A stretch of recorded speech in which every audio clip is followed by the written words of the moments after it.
3, 2, 1. And we're live. How are you, sir? Hey, I'm great. Thanks for being here, man. I really appreciate it. It is the coolest thing I've done. Really? Ever? Yeah. Well, I can't remember that far back, but it's pretty cool. I watched your TED Talk on, what was the word that you used? Lesterland? Lesterland. Yeah. And it felt hopeless. Like, for people who don't know what I'm talking about, could you just give like a brief synopsis of the way you were describing how completely rigged our election system is, yeah. and what it actually takes to be elected, and how much of the time they spend is involved in raising money and why? Yeah, so we've got a system where we have a money primary and then we have a regular election. And in the money primary, to compete, you got to raise tons of money to be able to fund your campaign. And when you raise that money, you raise it from a tiny, tiny fraction of the 1%. So in the TED Talk about Lesterland, I said, imagine a place called Lesterland, where basically it's the Lesters who rule. And by the Lesters, I mean the same proportion of people named Lester as in the United States right now. So there's about 150,000 Americans named Lester. I'm one of them. But here we are, the Lesters. So imagine a world ruled by Lesterland. Because that's essentially the world we have because of the way we fund our campaigns. Because there's about 150,000 men who give even just the maximum contribution to one political candidate. If you ask the number of people who give the maximum contribution over the course of a campaign, meaning in the primary and the general election, it's about 22,000 Americans in 2014 who gave the maximum contribution to one political campaign. So what that means is it's a tiny, tiny fraction who are the most important funders of political campaigns. And candidates for Congress and members of Congress spend 30 to 70% of their time sucking up to this tiny, tiny fraction. And so is it any surprise that you see Congress bending over backwards to keep those guys happy? Because they know without those people, they don't have a shot at getting back into Congress. And the way you were describing it, as when you were saying it as Lesterland, it was like, imagine if we were this screwed up. That was essentially what you were saying. Yeah. But we're more screwed up than Lesterland. Yeah, we're more screwed up. That was a disturbing video. Because I was realizing it was emerging as you were speaking. I was like, wait a minute. Is it that bad? Yeah. I actually, since that video, have come to think it's even worse. So right? Because, like Clarence Land? Well, it could be worse because it's even a smaller number. And if you look at the number of super PAC donors, the really critical super PAC donors, about 100 people who gave more than half of the super PAC money in the last presidential election. 100. So 100. So this is a really tiny, tiny number. But what this tiny number represents in the way we fund campaigns is the extraordinary inequality on that dimension, right? But since I was focused on the money, I've more recently started thinking about the other screwed up dimensions. So think about gerrymandering. We gerrymander districts in America so that about 85% of the House seats in the United States Congress are safe seats, which means if you're a Republican in a safe seat Democratic district, your views just never matter to the congressperson because that vote of a Republican will never determine who's in Congress. Or a Democrat in a safe seat Republican district, that's the same. Okay, but that doesn't mean those congresspeople are not afraid about re-election.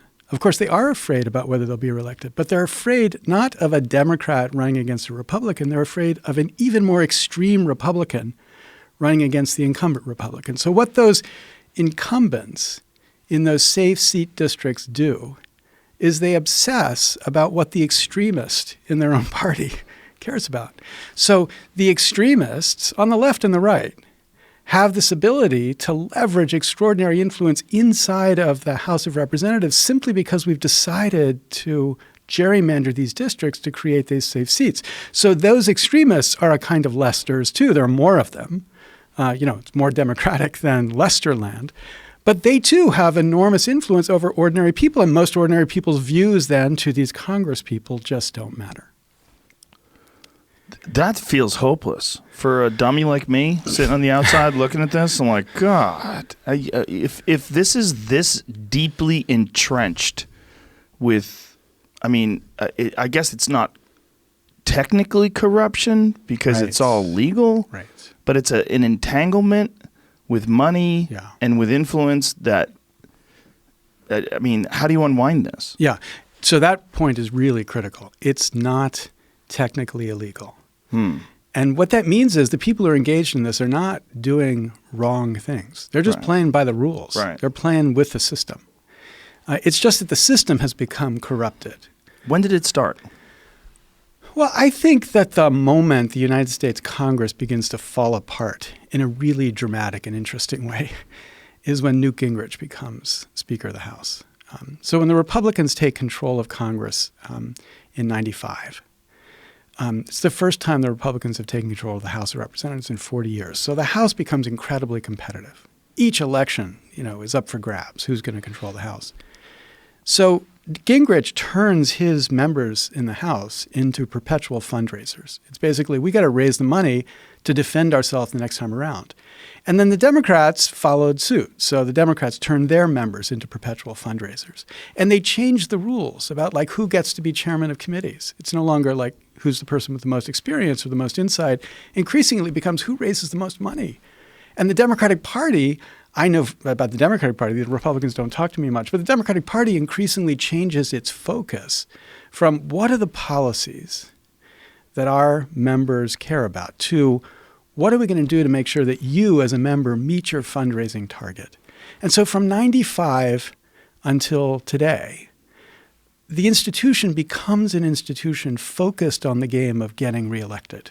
Jim Cooper, a Democrat from Tennessee who went to Congress first in 1983, so he's been there for a long time. Cooper says Capitol Hill has become a kind of farm league for K Street. Okay, so what he means by that is members go there, they learn how to raise money, they become focused obsessively on raising money. But one of the things that they're really focused on is how do they go from Capitol Hill to becoming a lobbyist?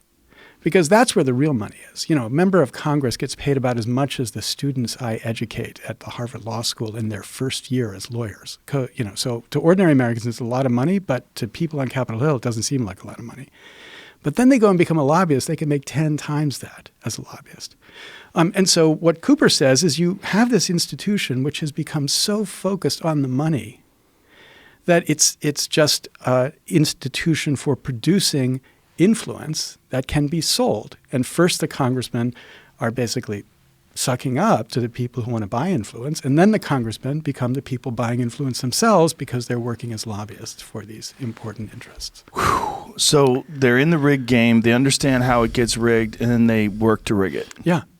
Yeah. They see this as their business plan. And it's their honeypot. Yeah. And there's whatever the district is outside of Washington, D.C. in Virginia where there's some ungodly number of wealthy people per capita, where there's more lobbyists in that area than anywhere else in the United States. Right. And that's this giant collection of wealth. Right. Washington, D.C. is an incredibly prosperous place. And anybody who's been there, who's seen it for a long time, I clerked there in the early 1990s, and it was a pretty grungy place. But it's a really opulent city now. It's like the golden city on the hill, the Oz. And the reason for that is the extraordinary amount of money that's been poured into that district for the purpose of buying influence to buy legislation that makes it so these incumbent dinosaur corporations that have protected themselves against competition across the country can continue to profit. It's a weird place, though, because even though it's incredibly wealthy, it's also incredibly poor. There's a vast difference. Picture of America. Yeah, the spectrum is really wide because, that was when in the 90s, that's the Marion Barry time, right? Yeah. So that was when, he won as mayor again when he came back after being arrested for smoking crack. Yeah. And people are like, whatever. Yeah. Little crack. Yeah, it was an ugly place then. It's become a grotesque place now from the standpoint of the principles of what America is supposed to be. You know? Because the privilege there are not people who are privileged because they've, Elon Musk-like invented a great new product, or they've worked incredibly hard in a competitive marketplace and succeeded. They're privileged because they've leveraged influence in a corrupt system to profit. And the people who are failing there, a lot of reasons they're failing is just we don't have a competitive, powerful economy that gives them the opportunities right now, because that district, Washington, D.C., because it's got no effective representation, is one of the worst represented districts in the country. So essentially this all started out with Newt Gingrich's group, and they decided to spend so much time concentrating on fundraising. And then once that became successful, everyone else followed suit? Yeah, so the game became no longer how do we legislate for America, but how do we rally our troops to raise the money we need to win in the next election. The game is just about the election. I mean, my mother lives in Hilton Head, which is, of course, a very Republican district. But they elected their first Democrat, Joe Cunningham. And Joe, my mother loved him and wanted to support him. My mother's a Republican, but here he was. She wanted to support a Democrat, so I sent a check on her behalf to this Democrat. The day he was elected, he started raising money for the next election. His whole focus from that moment on. And now he started a big membership organization where they're going to get members to sort of help him sort of get back to Congress the next time around. Their sole focus is the elections.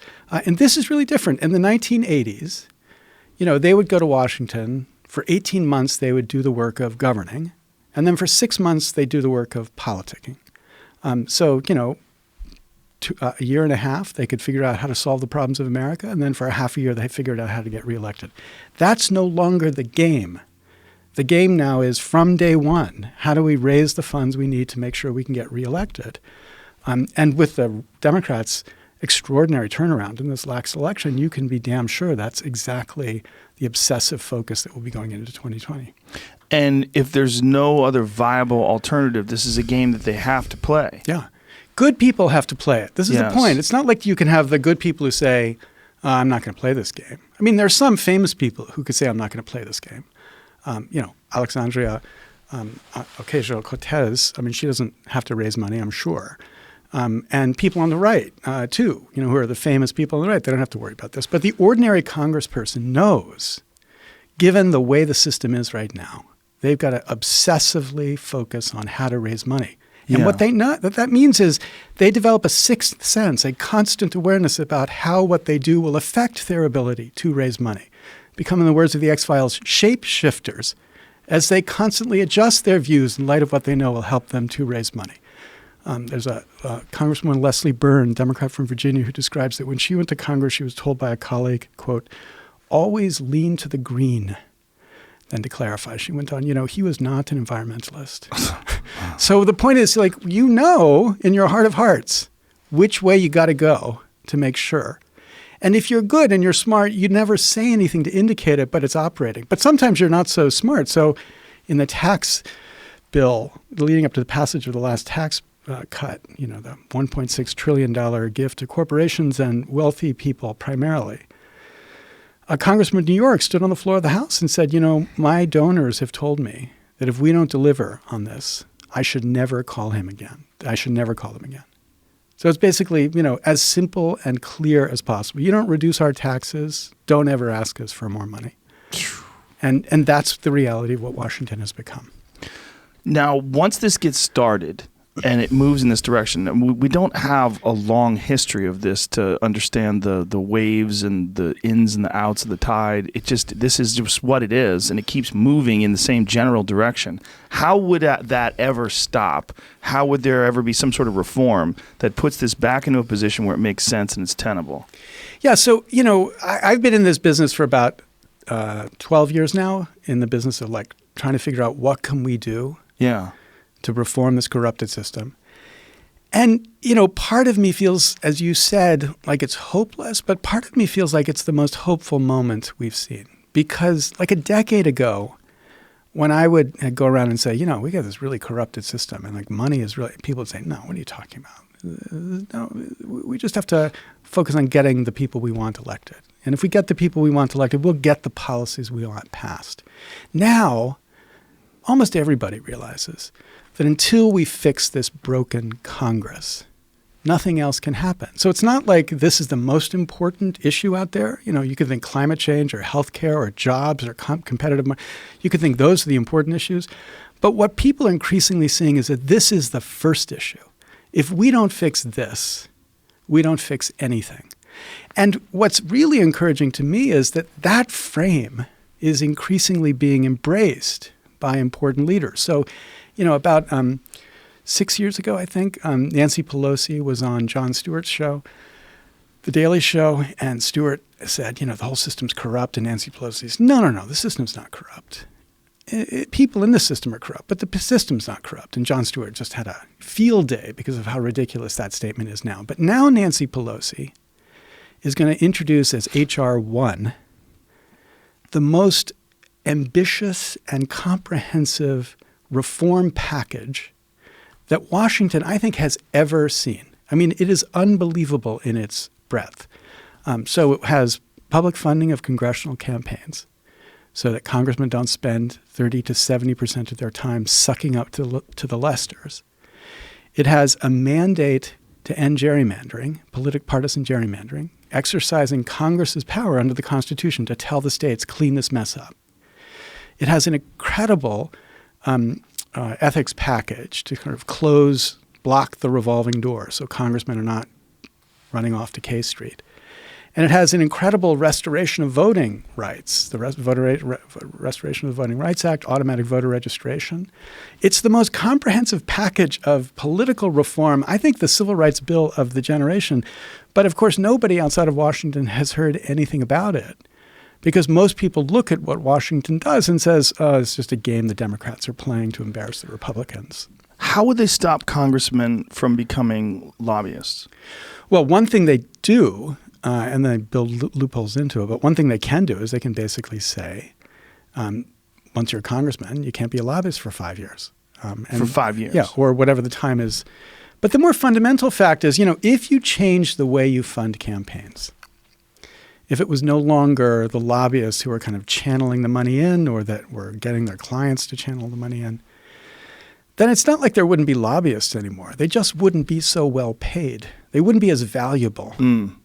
And if they're not as valuable, it's not as valuable for them to pay the congressman an incredible amount of money to become lobbyists. They would become almost like, lawyers, policy wonks that kind of go to Capitol Hill and say, here's what will happen if you adopt this legislation. That's an important part of the process.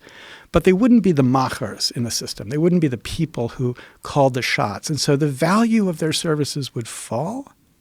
And if the value of their services fell, then it wouldn't make so much sense to go and become a lobbyist. Maybe you'd come home and be a doctor again, or come home and be a business person again, or do whatever you want back in your district. So I think if you change the way you fund campaigns, you would change 70% of the problem. You would just fix it right then.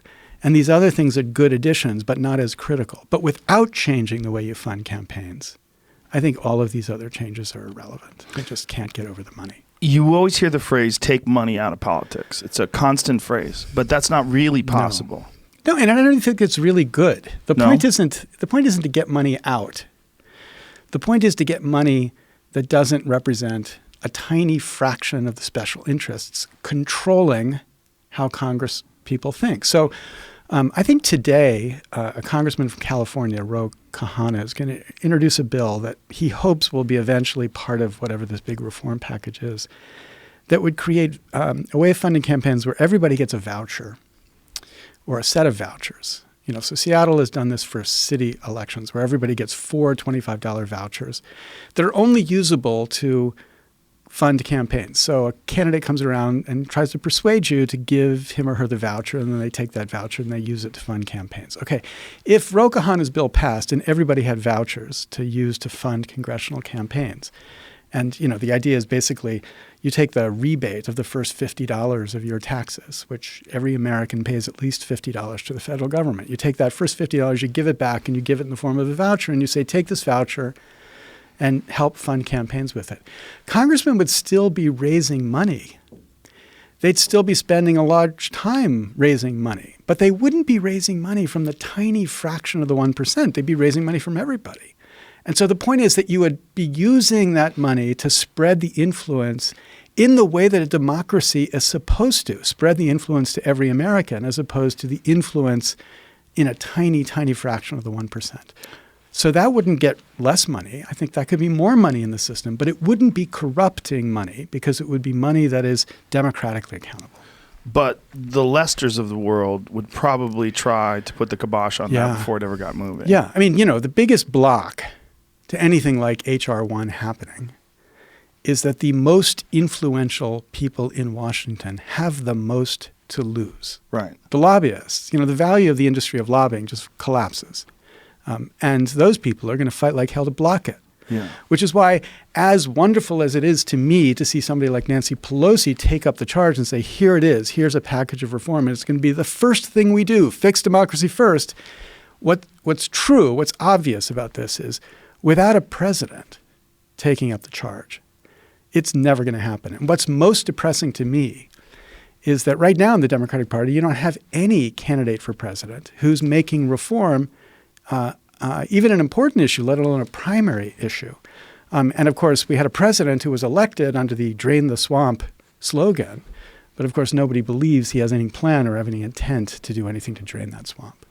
Yeah, I'm hoping that having him in office is that the whole thing was such a clusterfuck and that so many people are so disturbed that it's going to make people more politically active and more aware of the consequences of having someone like that in office. Yeah, and actually, weirdly, unifying. Yeah. Because even though the Democrats are not doing this right now, which is really depressing to me, we have these things that we know we disagree about. And we fuel the politics of hate as we kind of yell at each other about these things. But there's a set of issues that we all agree about. And the most important set of issues we all agree about is the deeply corrupted nature of this government. There was a poll done by University of Maryland in the middle of 2016 asking about anger and frustration with government, found the highest level of frustration in the history of polling. And then when they asked the reasons why they were so angry and so disaffected with their government, the reasons people gave were all the same. Things like the influence of money, the influence of lobbyists, the parties care more about corporations than about. And then we broke them down about how do Republicans think about this and how do Democrats think about this? There was no statistical difference between Republicans and Democrats. Sometimes the Democrats were more concerned, sometimes the Republicans, and the levels were at 80 and 90%. So literally 84% of Americans would say it is big money that is corrupting the way our Congress functions, right? So here is common ground. And what was so extraordinary about the 2016 election is watch a Republican candidate stand on a debate stage. In September of 2015, Donald Trump stood on a debate stage and pointed to every one of those candidates and said, I own all of you. I've given all of you money, and I know the way the system works, and the system is corrupt. And he called super PACs an abomination, and he attacked the idea of money in politics. And so what that signaled is that Republicans, too, could be rallied to this cause of addressing this deeply corrupted political system. If only we could find the candidates who would do it. And I think what Donald Trump has done is teed up this moment where we can step back and say, look, we disagree about a lot of things, whether it's GMO or climate change, whether it's healthcare for all or college for all, whatever. We disagree about a lot of things. We got to work a lot of things out. But here is something we all agree about. And we should be smart enough to realize if we don't fix this, then none of the things we're arguing about matter. You can't, it's not serious to stand on a debate stage and say you support single-payer health care without also saying, but first we're going to fix this corrupted system, because there's no way to get single-payer health care in a world where doctors and pharmaceutical companies and insurance companies are funding elections. You can't say you're going to get climate change legislation in America without addressing the corrupting influence of money in politics, because the dirty energy industry has an enormous opportunity to block this change through the way we fund campaigns. So this is a moment where we should be able to get everybody in this political system to step back and say, hey, wait, the system's broken. We can see it's broken. The first thing we have to do is to fix the broken Congress. And if we fix that Congress, then we have a chance to have an argument about what policy makes sense for America. And we each have our views, but no views are different. But the thing we don't agree about, we should be able to agree on. Now, if that's a universal agreement amongst Republicans and Democrats that funding and that money and that all of this is what's ruining politics, the people that are donating all this money, the Lesters of the world, what could they possibly do to stop this reform, and what's their reaction to this kind of reform? Yeah. So let me be clear about one really important thing. When I say Republicans and Democrats, what I mean is people in the districts across America. Yes. I don't mean in Washington. Right. Like Mitch McConnell is, I think, the focus of evil in the modern world. Mitch McConnell will block any reform here at all. So, Nancy Pelosi can offer what she wants, but it'll never get through the Senate because of Mitch McConnell. And so there are many Republicans in Washington who are going to block any reform. But when you ask, the Republicans in Washington and the Lesters, what can they do to stop it? Well, the game strategy is clear. They've deployed it before, right? So, they'll say things like, "This is welfare for politicians. This is just corrupting free speech. You don't believe in the First Amendment if you don't believe that, the Koch brothers or the Soroses have the right to spend unlimited amounts of money in political speech." And so I think the way around that fight is to agree free speech is the fundamental value. And nothing of the reforms I support would try to restrict people's ability to speak. What we're talking about is congressmen raising money. We're not talking about individuals speaking in the marketplace. So you have a very loud voice, Joe. Your voice is heard by millions. And nothing in our Constitution should permit the government to be able to suppress you at all, so long as you're within the bounds of decency, or at least not decency, because that's not a boundary that this podcast obeys often, but at least if you're not, spreading false rumors and causing great harm. But the point is, even though this free speech needs to be protected, we still should be able to focus on the influence, the economy of influence congressmen live under when they spend 30 to 70% of the time sucking up to the Lesters to fund their campaigns. That should be a focus of regulation without the First Amendment getting in the way, because we want a Congress filled with people who care about what their voters want, not what their funders want.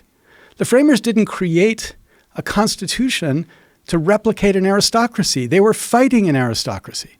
They had a system where there was a house, the House of Lords, that had to ask the aristocracy, "What do you want?"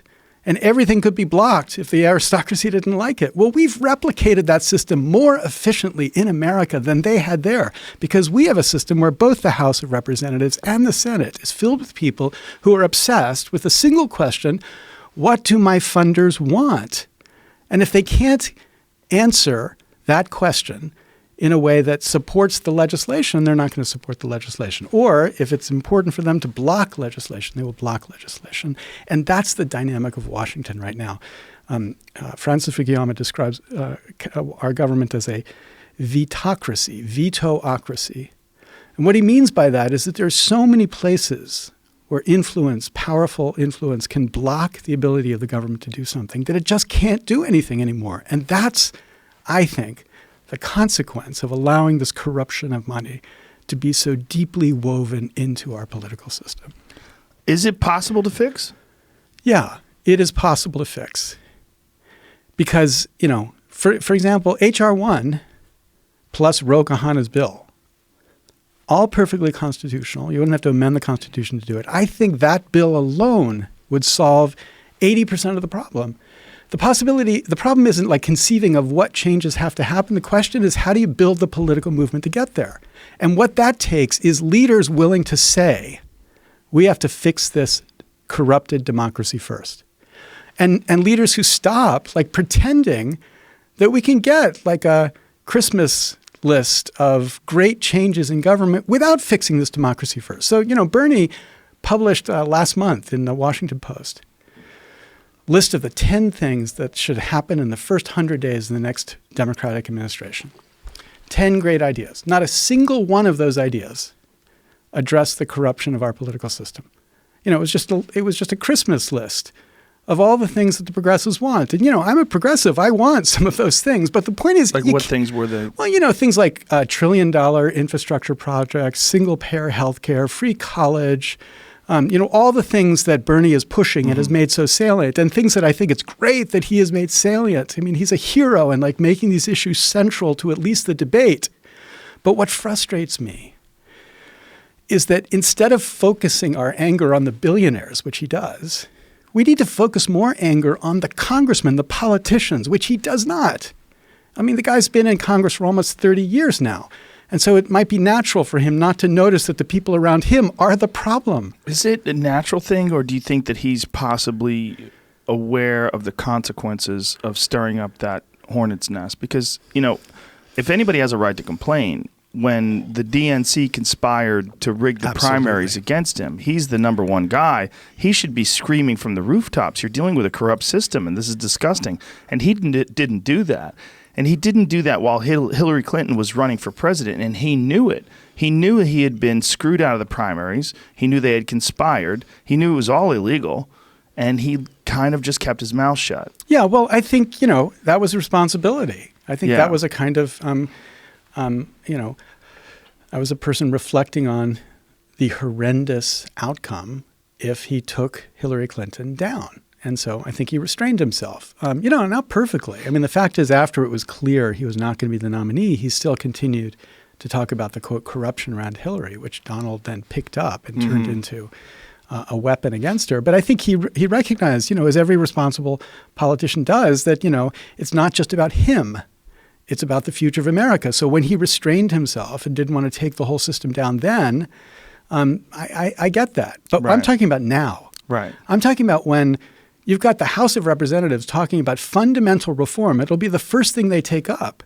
We at least ought to have a presidential campaign where candidates are saying, hell yes, the first thing we will do is to end the corruption that makes it impossible for this Congress to function, and stop pretending like we can get all these wonderful things given to us by Santa Claus without fixing this first. You got to do the hard work of convincing America that there is a solution. Because, the reality is, I think most of America is where you started this podcast. Most of America thinks it's deeply corrupted and there's nothing that can be done.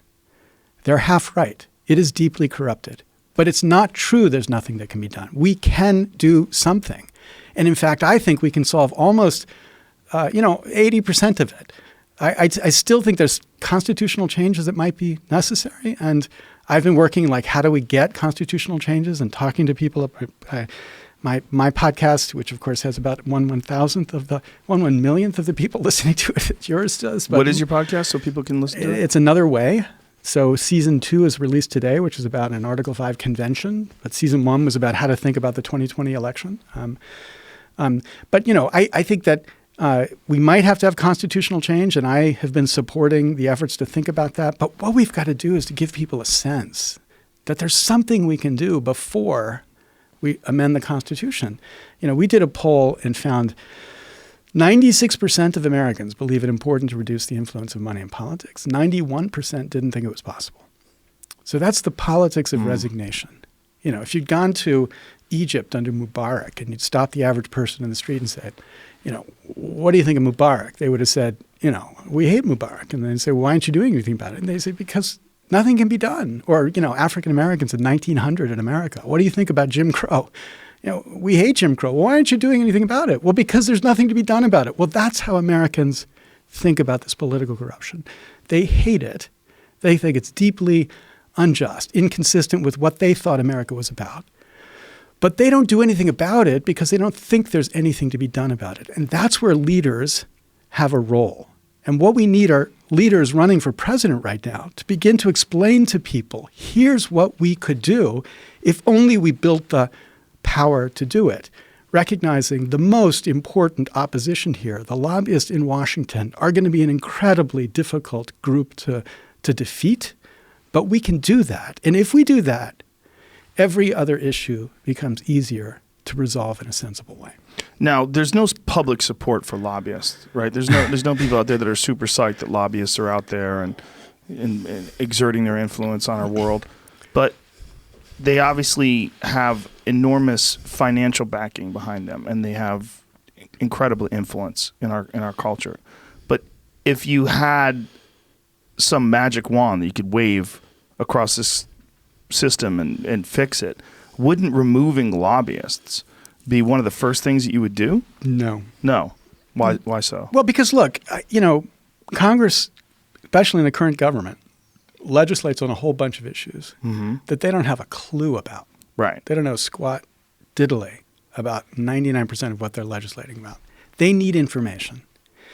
One of the other things Gingrich did was to completely emaciate Congress's own information service. They used to have a really powerful information service that helped congressmen figure things out. All of that's basically gone. So they rely on outsiders to come in and help them understand it. Now, my view is, that's an imperfect system because there's great inequality among the quality of lobbyists. But if all lobbyists were doing was providing information, like, Congressman, here's what's going to happen if you pass this bill. Like, these jobs will disappear, or this lead will reappear in the water system. If that's all they were doing, that's a really valuable thing. Information to the Congress to help Congress decide what to do is an essential part of making democracy work. The part of lobbying that is the corrupting part, where they become the machers for the money, not so much that they give it directly, but they call their clients and they say, you need everybody at the C-level in your corporation to send $2,700 to this person, and they steer it like that. When they become the kind of source of resource for members of Congress, that's when they have this influence, which is not related to their argument. So, I've met lobbyists who hate the system as it is right now. They'll say things like, look, I want a system where I win because my ideas are good. My arguments are better. I don't want a system where I win because I'm able to channel more money than that guy, because that's not a democracy. Like, a democracy should be these representatives are listening to us, and then they do the right thing based on what they think helps their constituents, not how much they're going to raise if they do this over that. How many lobbyists are there? Oh, man, I can't answer that question. One of the big problems we've got is that the law has been weakened in registering lobbyists. So, we have tens of thousands of people who are functioning effectively as lobbyists but don't have to call themselves lobbyists. You have these members of Congress who go to government relations departments and they oversee the government relations department as long as they don't go onto Capitol Hill and shake hands, but instead set up the meetings on Capitol Hill with the lower people shaking hands. They're not called lobbyists. So if you look at the lobbying numbers, it looks like we peaked in lobbying about 3 years ago and now are declining. But what that is, in fact, is that the rules have been interpreted or allowed to be unenforced so that many people who are lobbyists aren't actually functioning as lobbyists today. So they are lobbyists, but they don't wear the label as lobbyists. What do they call themselves? Government relations people, experts. Yeah, and they could say they're not technically lobbyists. And I got into a huge fight with Scott Brown. You remember Scott Brown, who ran who was a senator in Massachusetts. He ran on a Tea Party ticket, and it was like this amazing Republican to win as a senator in Massachusetts. And then Elizabeth Warren defeated him in the election 2 years into his term. He then went to New Hampshire and ran for Senate, and I was helping a Republican in New Hampshire who was a reformer running for Senate, and we referred to him as a lobbyist, and he went ballistic. He said, I'm not a lobbyist. And then he said, I'm not technically a lobbyist. He's a government relations person who's like calling people on Capitol Hill he used to be with on the Senate trying to get them to do things for him, but he isn't, quote, a technical lobbyist. So merely because the IRS wouldn't refer to him as a lobbyist, he thought it was outrageous and fraud for me to refer to him as what we all know he is, which is a lobbyist. So being a lobbyist is not defined by your actions. It's defined by your label. It's defined by, did you have to fill something out to be a lobbyist? Well, once you are a lobbyist, according to the law, you've got all sorts of obligations of reporting who you're spending your time with, what you're spending money on. Government relations. Yeah, these government relations people at a certain level that do certain things aren't called lobbyists. But yet they have the exact same function. Even more, because they've got tons of people working for them they get to deploy in their work of doing lobbying. How would that ever be? How would you ever put a dam up there? Well, you only put a dam up there if you got the political will to make it happen. Right. You only get the political will to make it happen if you have a political process that focuses America on this deeply corrupting problem and says, God damn it, we have to fix this. And if you had that will, if you said, we're just going to fix this, and you had like the geeks then go down the list of 25 things that have to happen to make it so we have a Congress that's worried about being representative of America as opposed to representative of the Lesters in America, we could do it. It's not rocket science. It really is not that hard. You got to think carefully about what kind of incentives you're producing. I'm not saying it's like obvious. We're not going to sketch the full plan here. But it's possible. It is constitutional to do it.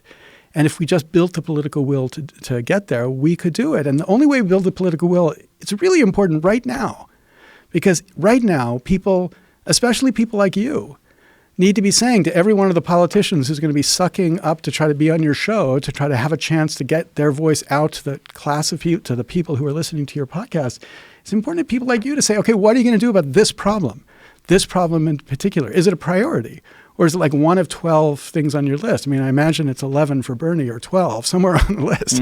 But the question isn't, is it on the list? Because every one of them is going to say, yeah, of course I support reform. The question is, are you going to bring America around so that America thinks on day one, this is what will happen. Whatever else happens, this is going to happen. And my view is, if there were a Democrat running for president who said, look, hold on, we're going to fix this. And the Trumpers who were drain the swamp, the 25% of that base that's drain the swampers, come with me because that guy did not drain the swamp. That guy filled the swamp. The swamp monsters are bigger and more vital now than they ever were. But come with me, we actually will do it. I think there's a way to break this election so that it becomes an election about the unity around this recognition rather than the disunity, which is the screaming left against the screaming right, which is the way things right now are evolving. To a person sitting on the outside who doesn't have any involvement in politics like myself, it seems so unbelievably complicated that it exhausts you. When you start examining it and trying to pay attention to it and how the system all works, correct me if I'm wrong, but in the recent past, there was something that was changed that allows corporations to donate money the same way that an individual would. Right. So in 2010, the United States Supreme Court decided a case called Citizens United.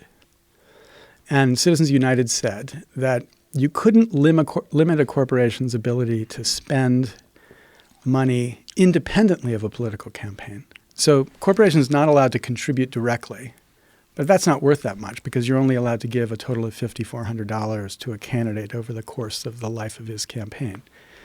But what Citizens United said is that the Constitution protects the right of the corporation to engage in political speech independent of a political campaign. So if some congressman is running for Congress, Exxon Corporation can come in and spend $1 million to say why that congressman is a good congressman or why that congressman is a terrible congressman, but they have a constitutional right to do that. Now, when that happened, there were a bunch of us who were, chicken littles about this, who said, oh, this is the end of democracy because these corporations are just going to spend unbelievable amounts of money in the political process, like spending their money to affect the results. And that was not correct.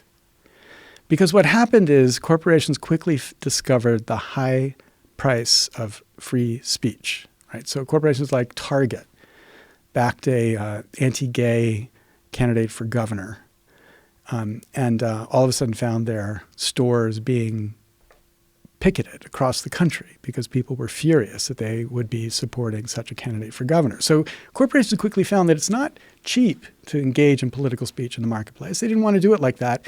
Instead, they wanted to find a way to channel their money into dark money organizations or into what evolved after Citizens United, something called super PACs. So super PACs were created not by the Supreme Court. Super PACs were created by a lower court that said, well, if you can spend unlimited amounts of money, you should be allowed to give unlimited amounts of money to an independent political action committee. That was the super PAC. Supreme Court has never ruled on that question. We have a case that we're taking up through Alaska that's trying to appeal to the Supreme Court to get them to actually decide whether super PACs are mandated by the Constitution. And what's different about this case is the argument we're making is to the conservatives. What we're saying is the framers of our Constitution were obsessed with corruption. That was the issue that they were overwhelmingly trying to avoid. And they weren't focused on bribery. They were focused on institutional corruption, these institutions that became unconnected to their purpose, representing Americans. And what our view is, these conservatives on the Supreme Court, like, Neil Gorsuch or Justice Thomas or Brett Kavanaugh, who say that we interpret the Constitution the way the framers would have interpreted it. We're going to make the argument to them, which is there is no doubt the framers of the Constitution would have looked at these super PACs and said, these are an abomination. These are outrageous from the perspective of the democracy they were trying to create. And those justices should, at least one of them, be willing to stand up and defend the framers' values against this modern corruption. And if just one of them voted with the 4 liberals who've already said they think super PACs are an abomination, then we could have a way to end the super PACs in this system. And that would be an enormous benefit because they've become so powerful. But the courts alone can't save us. Even if you ended super PACs tomorrow, you still have Lesterland. Because the super PACs are not what I was talking about in Lesterland. When I was talking about Lesterland was giving to candidates directly. And the small number of people would still be giving to candidates directly. And the only way to solve that is for Congress to pass new laws that change the way campaigns get funded. That's the sort of thing H.R. 1 is trying to do. That's the sort of thing Rogan is trying to do. But that's the sort of thing that we don't have a president to support right now. We don't have Democratic presidential candidates who are making it the champion issue right now. And it won't get done unless they do. Well, it seems complicated to people when you try to explain campaign finance and you try to explain contributions to candidates and contributions to sitting senators and congressmen.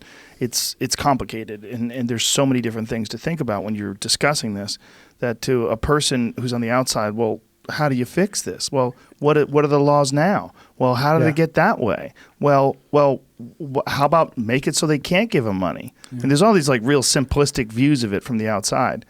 But it seems that it, at the very least, limiting the amount of money that someone's allowed. Like, what is the maximum amount of money someone can give to a candidate? Right now, in the primary and the general, it's $5,400, $2,700 in each. And that goes up according to inflation. And that's pretty small potatoes compared to what the super PACs are doing in the election. So you have these people running who expect they're going to raise the money to run their office from their direct contributions. But they're counting on the super PACs to come in and spend ungodly amounts of money, like tens of millions of dollars, to support their candidate or to oppose their opponent. And so the supporters for those super PACs are an even tiny. Those are the Adolfs in America. The people named Adolf. This tiny, tiny, tiny number of people who are contributing to those things. But you're right. People look. There's no reason why most Americans should understand the complexities of campaign finance law, and they don't need to. What they need to ask is, do we have a system of integrity in the way we select representatives? And if you're not brain dead in America, you believe the answer to that question is no. We do not have a system of integrity. There's no representational integrity. It is corrupted in all the obvious ways. And nobody should be forced to study campaign finance in order to have the entitlement to say, hell no, this system has got to end. And so I think you're right. If people are forced to articulate all the 34 different changes that have to happen, we're never going to get there. But let's not go there. Let's just start and end with, it is a corrupted system, and we want politicians to fix it. And if they don't fix it, we'll throw them out until we get the politicians who do. And if we could build that as the movement, the recognition, the core message of 2020, I think there's a real shot because we've primed the Republican Party. There are a lot of people in that party who are now so disgusted with the corruption of this system. Not necessarily Mitch McConnell, he loves it, but ordinary Republican voters. And the Democrats have now committed themselves to fixing this corrupted system. This is the moment to do that. And we don't have to get into the details of how much you should be allowed to contribute to say there is a way to fix this that would give us a representative democracy. Maybe not again, but for the first time. Why is Mitch McConnell so uniquely evil?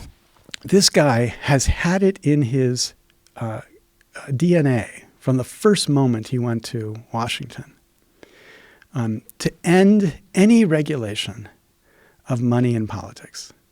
He engineered the selection of the FEC, this is the Federal Election Commission commissioners, so that they would block basically every enforcement action of the FEC. The FEC does nothing now because it's a commission that has half Republicans and half Democrats. So if the Republicans disagree from the Democrats, then nothing gets done. They can't enforce the most simple rules anymore because Mitch McConnell has populated the FEC with people who don't believe in campaign finance rules. He has said Citizens United, this decision that said corporations could give unlimited amounts of money to independent political speaking, says one of the greatest decisions of the Supreme Court. And he said he was going to fight like hell to defend it. And when this proposed H.R. 1 was raised to him, Mitch McConnell said there is not a chance in hell this will ever even get a debate in the Senate. This man is obsessed with the idea that money should have the power in Washington that it has right now, and people who are talking about reforming it are the enemy. And so, the thing about Mitch McConnell is he's actually an incredibly smart man, and he's an incredibly smart strategist. And he's been playing this game for a long time. And I think he's responsible for 85% of the judicial structure that makes it possible for this to be blocked. There's an amazing series of debates happened 20 years ago between John McCain and Mitch McConnell. So this is when Congress was passing something called the McCain-Feingold Law, which was the last great effort to deal with this problem. It was flawed in a bunch of ways, but it was an important success. Mitch McConnell stood on the floor of the Senate and said, Mr. McCain says that the Senate, well, you can't say Mr. McCain, so the senator from Arizona has said that the system is corrupt. I want him to name the corrupt people. And McCain stands there and said, I'm not talking about particular individuals. I'm talking about the system. It's the system's corrupt. And then McConnell, almost clueless, just said, if the system's corrupt, there must be corrupt people. If there's not corrupt people, then the system's not corrupt. So the only corruption he could imagine was corruption where somebody was taking a bribe. And if that's the only corruption we're allowed to remedy, then the whole system of influence we have right now is not to be touched. But, I think McCain's point was you can have a system filled with lots of honest congresspeople and lots of honest senators who never engage in bribery, but they know how to bob and weave and bend and speak and say the right things to attract the right kind of money. And that's as much corruption as bribery is. And McCain's view was we had to end it. So he was the last great Republican fighter for reform of this corrupted system. There have been many before. Barry Goldwater was an incredibly vocal opponent to the role of money in politics. But I think what we have to do is to find a way to revive that and to leverage from this president's assertion that this is a corrupt system and we have to change the system into actually building the political power to make that change happen. Another thing that's very weird is that every 4 years or so, there's this cry to eliminate the Electoral College. Every 4 years ago, people realized that the battleground states are so critical and that so much money is being spent on this small handful of states because they give you all the electoral votes. And this is how you win an election. And then people say, well, why is that? That doesn't make any sense. It should be one person, one vote. Are we really that divided as a nation that we need to isolate ourselves into these small little lines on the dirt where, this part is worth this amount and that part's worth that amount? And so everybody plays this weird electoral college game. And then you get a situation like what just happened where Hillary Clinton wins the popular vote but is not the president because the Electoral College is what makes everything. Yeah. So the way you just described this problem is exactly the way people have to think about it. The problem is, it is a bad thing that the loser wins. That's just not the way right. an election is supposed to work. So that's happened twice in our lifetime. Yeah. And it happened 100 years before that, and it's going to happen more frequently going forward. We can show that demographically. But that's not the real problem. The real problem is that in every election, the presidential candidates are focused on just 14 states, the battleground states, the purple states. And those 14 states are the only states that matter to those candidates. And what scholars have demonstrated is that presidents and campaigns bend themselves and their policies to make those states happy. And those states don't represent America. They're older, they're whiter, their industry is kind of 19th century industry. There are 7.5 times the number of people in America working in solar energy as mine coal. But you never hear about solar energy in a presidential campaign because those people live in California and Texas. They don't matter to the presidential election. What you hear about is coal mining because the 50,000 coal miners left in America happen to live in these battleground states. So this is just a product of the way the Electoral College, or the way states count their votes to allocate their electors, something called the winner-take-all system. So all but 2 states say that the winner of the popular vote gets all of the electoral votes for that state. So in 2000 in Florida, George Bush won that state based on a stopped recount by 531 votes. He got all the Electoral College votes in that state, even though he just barely won that state. And so winner take all is what makes it so that it doesn't make sense for anybody to pay any attention to any of the non-battleground states and spend all of your time in the battleground states. In 2016, 99% of campaign spending was in 14 states. 99%. 95% of time, but the only reason they were not 99% in those battleground states is the other 5% they were in New York and California raising money, right? So this is a system designed to give power to these battleground states. And then you say, well, why? Is it something the Constitution requires? And the answer to that is absolutely not. The Constitution does not say how the states will allocate their electors. And indeed, when states started adopting this winner-take-all system, many thought it was an outrageous perversion of the constitutional design. So Jefferson was outraged. But then he said, well, if some states are going to do it, then all states have to do it. Because if you're a state that allocates all of your electors to the winner, you're going to have more power than your neighboring state that only gives half the electors to the winner. So very quickly there was a race to the bottom, and that's kind of where it stuck. And so the question is now what we can do about it. Well, there are 2 big reform efforts out there. One of them is called the National Popular Vote Compact. I mean, I should say, you can imagine amending the Constitution, but it takes 3/4 of the states to change the Constitution, and 3/4 of the states are not going to agree with abolishing the Electoral College. So this is not going to happen anytime soon through the Constitution. But there are 2 ways without amending the Constitution we could fix this problem. One, the National Popular Vote Compact is basically states who say, look, we're going to pledge our electors to the winner of the national popular vote. So the state, looks at who won the national popular vote and then picks the slate of electors from their state with the party of the person who won the national popular vote. So in a state like New York, if the Republican won the national popular vote, even though most people in New York are Democratic, they would allocate their electors to the Republican, vice versa in Texas. That's the way that system would work. And I personally like this system because I believe in the idea of one person, one vote. Everybody's vote as an American citizen for the American president should be equal. It shouldn't matter that you're having to live in Wyoming versus Pennsylvania versus New York.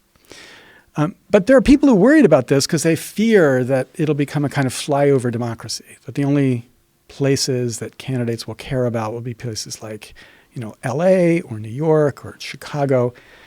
I actually don't think that's right, but I get the understanding. I think they're wrong about the way the campaigns work, but I understand why they're anxious about it. So then that leads to the alternative solution, which is something, my group equalcitizens.us is litigating this right now, which is trying to declare this winner-take-all system violates the Constitution because it basically says that if you're a Republican in California, your vote never matters. If you're a Democrat in Texas, your vote never matters because we just count your vote up and then we throw it away. Right. Because we allocate all the electors to the dominant party in your state. And so we've got, David Boies is our chief litigator. We've got a case in California, Texas, South Carolina, and Massachusetts asking the courts to declare winner-take-all unconstitutional and instead say that electors have to be allocated proportionally. So if you get 40% of the vote in a state, you get 40% of the electors. If you get 50%, you get 50% of the electors. And what that would do overnight is it would make every state in the nation competitive. Like there'd be a reason for a Democrat to go to Texas because you're not going to get all the electoral votes. You're not going to get half the electoral votes, but you'll get 40%, maybe 45%, and that could matter. Or a Republican would go to California. Because, you're not going to get all the votes in California, but you're going to get a lot. There are a lot of Republicans in California. So this change would immediately make every state in play But unlike the national popular vote alternative, there are many people who look at this and say this would be better because small states would still have a pretty important role. Like an elector is an elector. And if I can get it from Arizona, I'm going to care about Arizona. If I can get it from Arkansas, I'll care about Arkansas. So it's not going to just be the big states or the big population centers. It's going to be every state. And so if we can get a court to say this violates the Constitution, then you could have states forced to allocate their electors proportionally. And if they did that, then the problem that you identified at the start, which I think is the problem, could be solved overnight. You would no longer have these battleground states deciding everything. You'd have a president who cares about getting elected by all of America, and that would be an incredible improvement. That seems like in and of itself would be a game changer. Yes. If they could do that. That would change a lot. But one of the things that you said you don't think that it's possible that we would ever vote out the Electoral College. But is there support for the Electoral College? Is there a good argument for it? So there is support for the idea that every state have a role.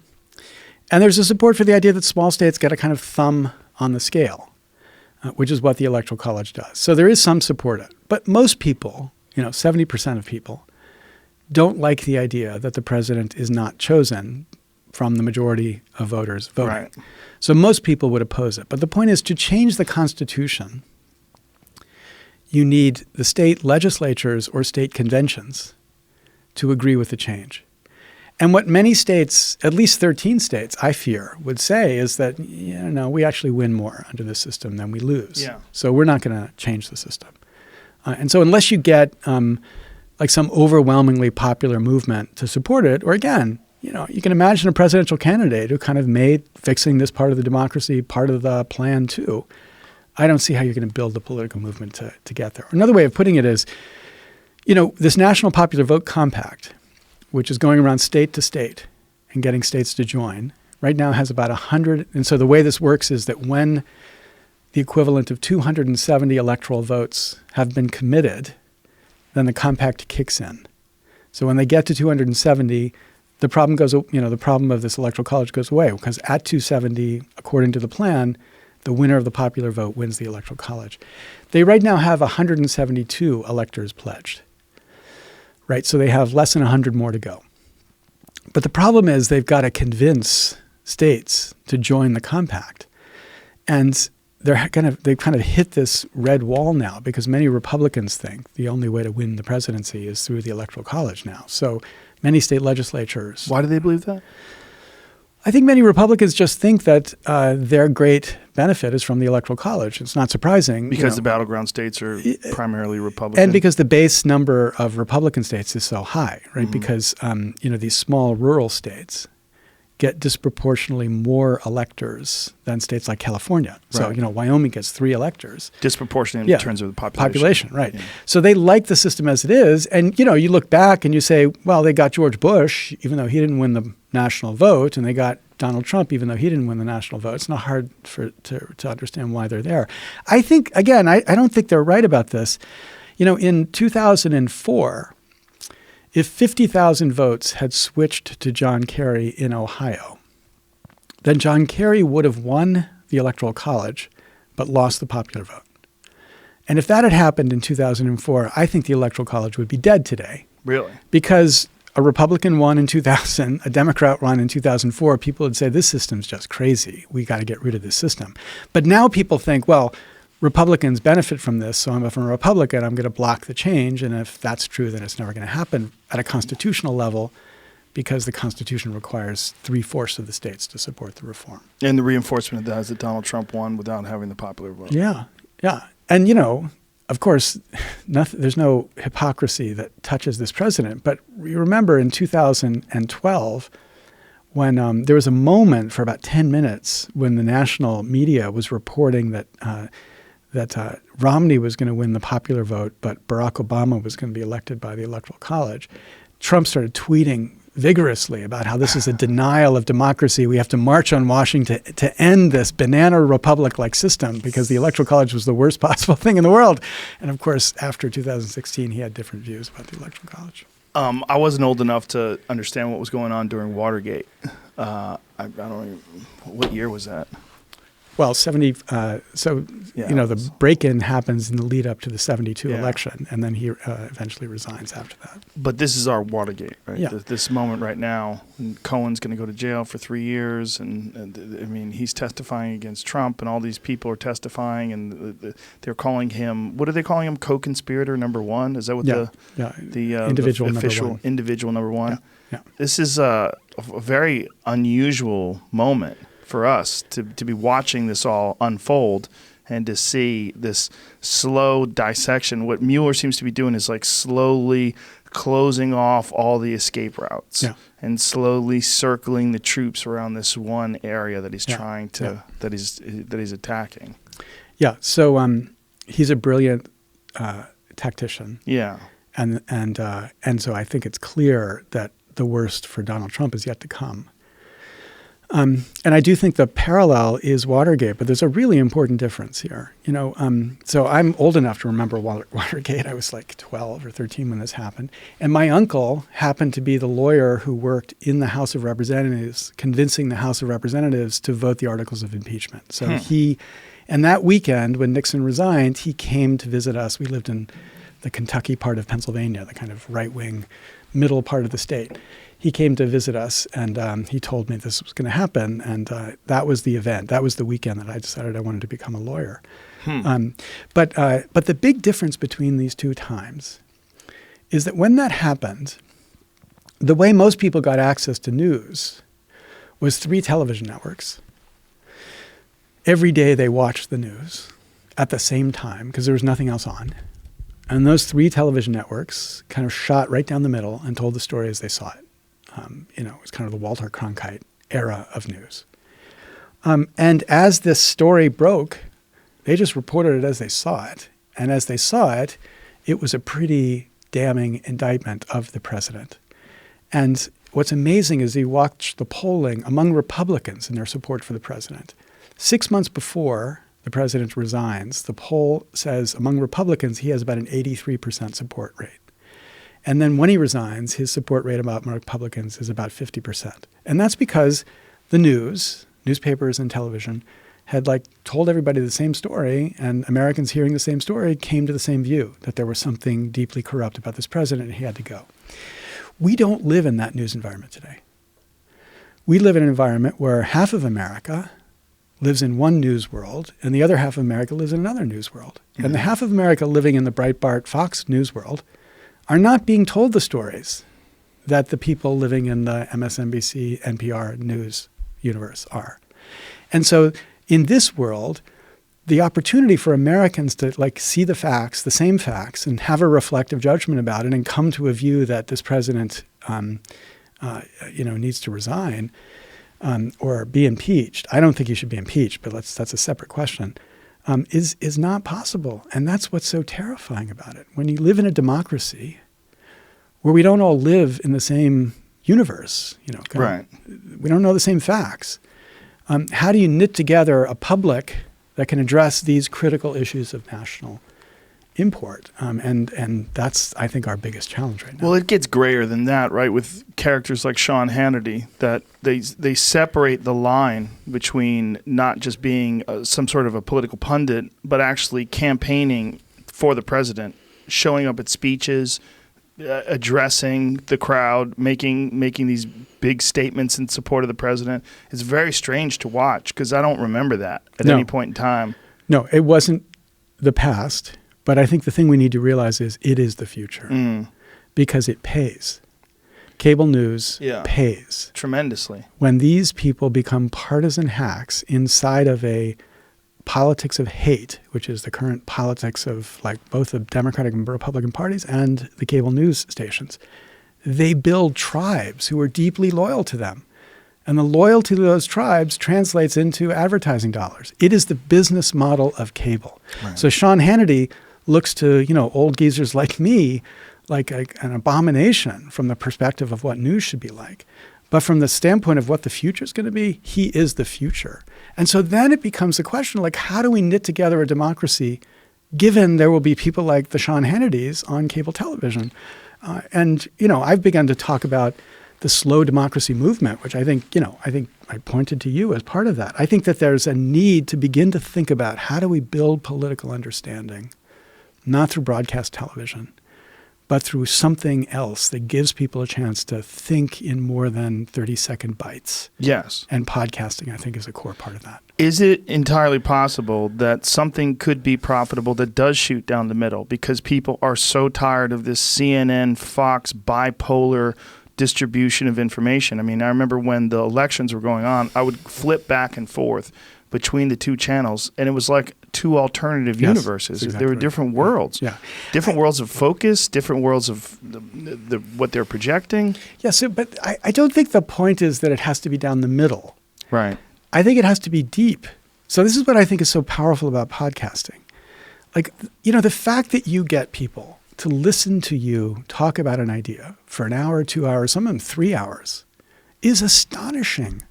Literally astonishing in an age where the most a cable news channel will allocate to a news story is a minute and a half, 2 minutes, 3 minutes, right? And in the context of like the tweet thinking of cable news, they can't afford to go deep on anything.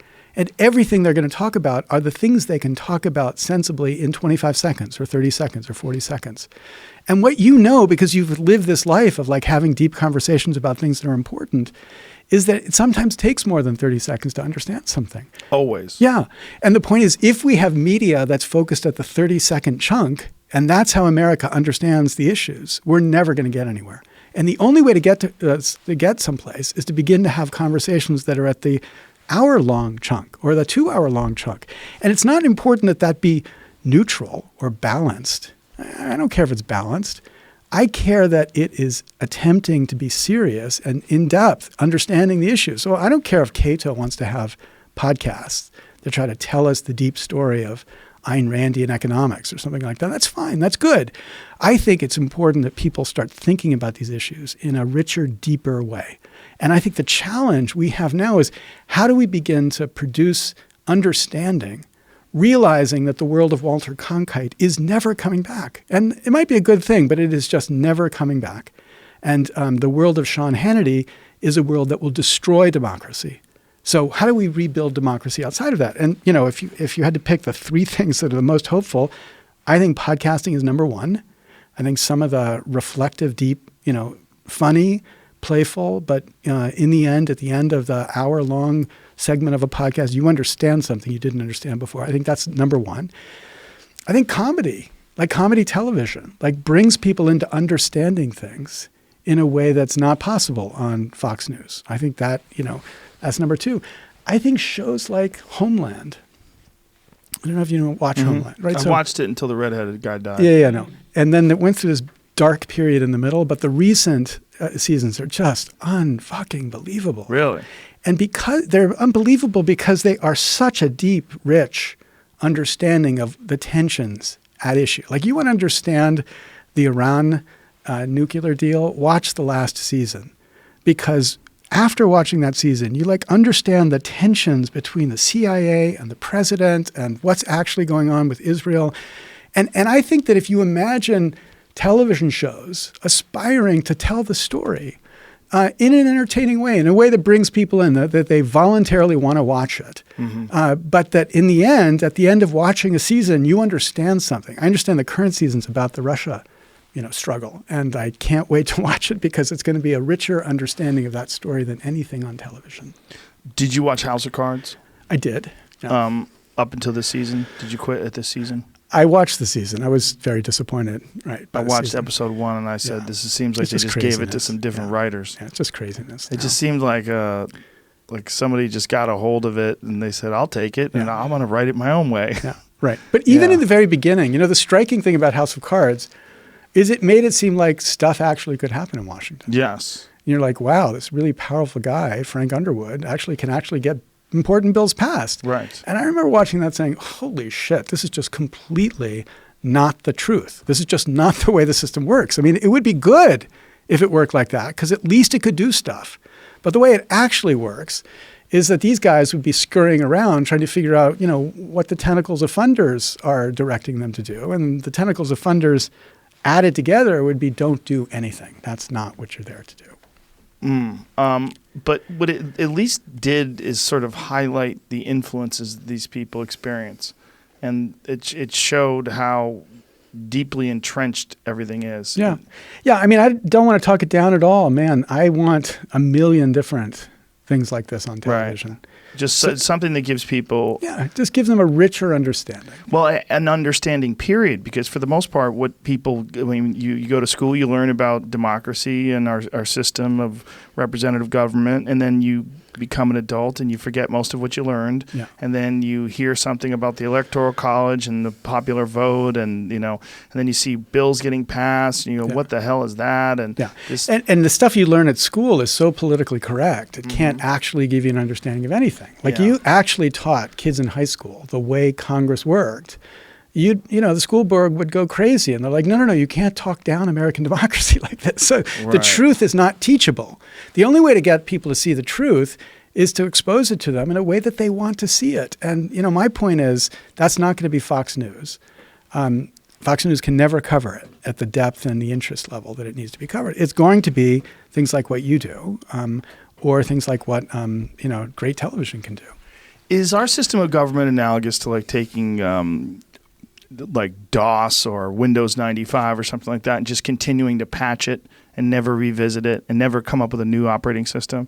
I think the better analogy is an operating system that has been taken over by malware or some virus. Yes. Because it's not innocent. DOS, was a fun system, and it like cranked to a halt after a while when you tried to pile more and more on top of it. But that was just kind of the limits of what it could do. There was nothing malicious in its failure. Mm-hmm. But there's something malicious in this failure. There are people who are eagerly focused on how to make sure our government can't govern. Because if our government can't govern, they win. So, the Koch brothers have this amazing, bipolar character. On the one hand, they're talking about the ideals of government, but the reality is their interventions make it so we don't have an EPA that can regulate their companies. So basically, we have environmental policy that leaves their companies alone, which means they can make tons of money by polluting our environment without ever having to pay the consequence of it. And what they want is not change of a particular kind, except for tax cuts. What they want is nothing to happen. And so that's the kind of, malware that's taken over the system of our government, that's blocked the ability of the government to function. And rather than having leaders at the center who say, hold it, let's just pause for a second and realize this is a fucking broken system, we have politicians that continue to pretend as if everything's working. You just have to elect more Democrats and we'll get what we want. Yeah. Voting online. What would be the pitfalls of that, and why hasn't that been implemented? If you can bank online, why can't you vote online? So I think, most of the experts who are disinterested, meaning they're not working for Diebold or something like that, I would tell you that we don't yet have the infrastructure to be able to be confident about this. Now, there are lots of people working on, I think, really great open source implementations that could eventually produce the kind of confidence that we need to have to be able to vote online. And so I don't foreclose it in the long run. But I think what we've seen in the short run is that when we turn to these proprietary providers of technology to enable us to vote, they give us shit. Look at these voting machines. There was this recent story about this 11-year-old who was able to, within like 15 minutes, hack into the Florida election system and change the results from one candidate to another, because the companies that build these technologies are not filled with a bunch of rocket scientists. Like if you're really good, you're going to go work for Google or for Facebook or something like that. So the proprietary software has all of these bugs and holes and intended backdoors built into it. Backdoors. Yeah, because they need, the company itself needs a simple way to get in, to check, or to fix things. But then they don't worry about the fact that other people will get backdoors to be able to get in. This was the argument for Diebold's system that did have a third party entrance. Tons of allegations about that. I don't know the Did you ever see the truth. documentary Hacking Democracy? Yes. Yeah. Yeah. Was that disturbing to you? Incredibly. I don't know how much I believe about it. Why is that? Well, because I've seen so much that contradicts some of the claims about, the extent to which there was real differences in the numbers. I remember at that election really being anxious about it because it seemed to me, in Ohio in particular, a really compelling case was made that there was something weird going on. But, the point is not so much the particulars of a particular election. It's recognizing that if you turn this over to proprietary software companies who are going to build these closed systems nobody can inspect, there's no reason to trust them. It's not like they are intending to make themselves vulnerable to the Russians. They're just going to make themselves vulnerable to the Russians.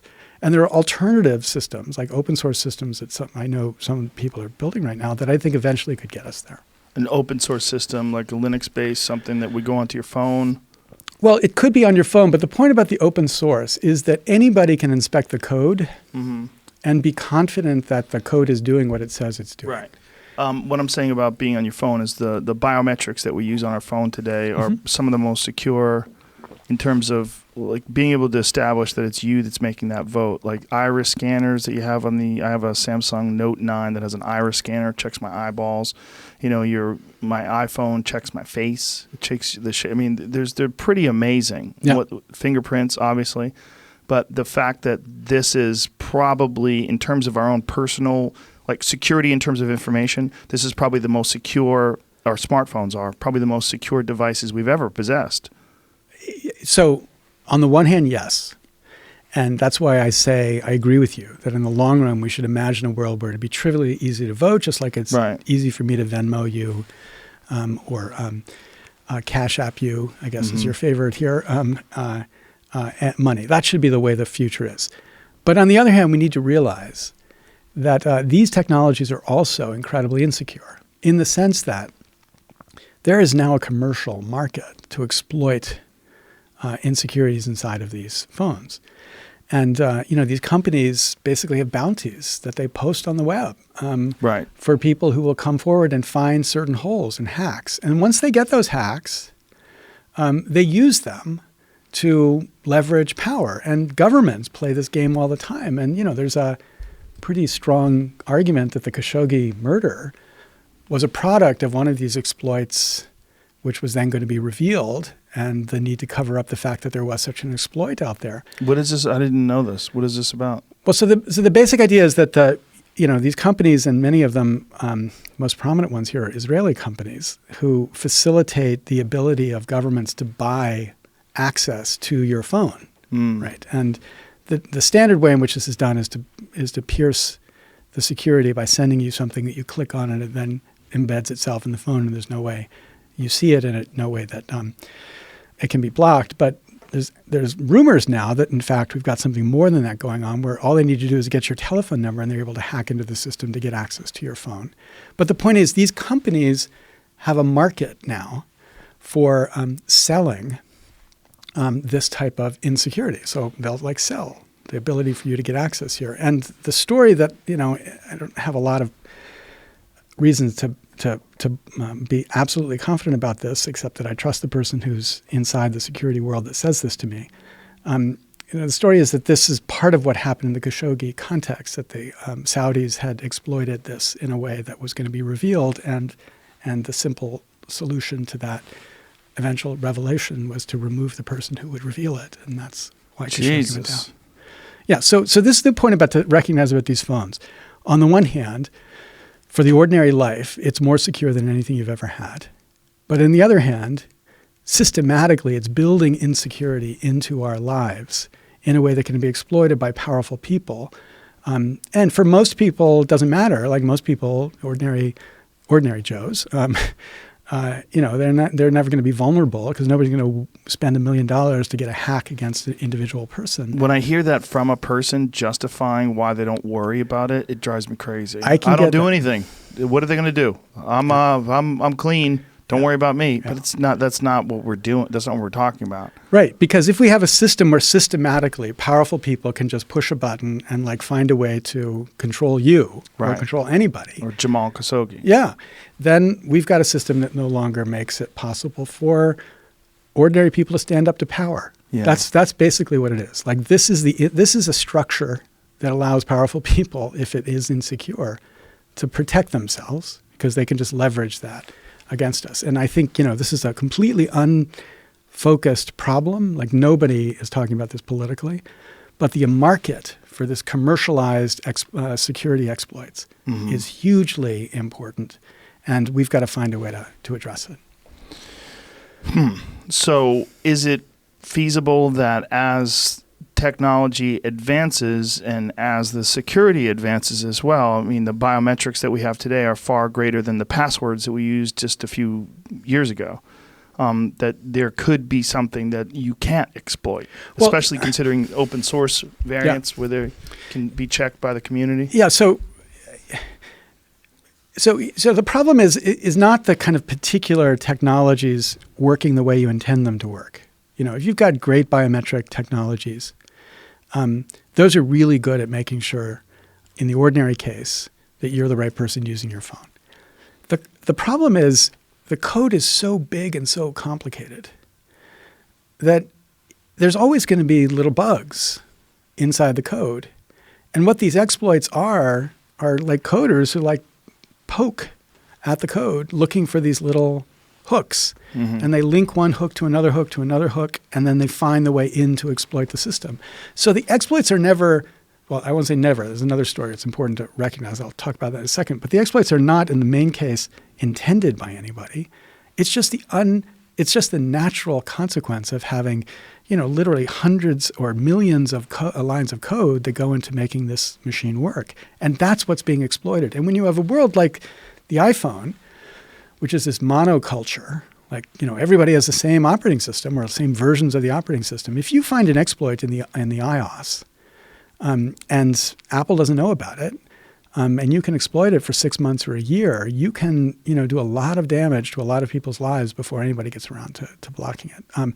Now, that's even in the best case where everybody's working hard to make their system as secure as it can. It can be. There was this period after the 9/11 when there's, very strong and credible allegations that the United States government went around to these technology companies and said, we need you to build backdoors into your technology so we can track down the terrorists. And there's strong allegations that, in fact, many of the most important technology companies complied. And what they quickly discovered is that the backdoors intended for the United States government trying to attack terrorists were being exploited by the Chinese trying to steal trade secrets from American companies. So this infrastructure that was intended to be secure to protect American companies so that they could do their work without being foreign espionage on top of them became an infrastructure of espionage. Again, because it's so complicated to get it perfectly right. And the return from exploit is so huge that you can just expect the market is always going to supply it. What was the other example that you were going to bring up?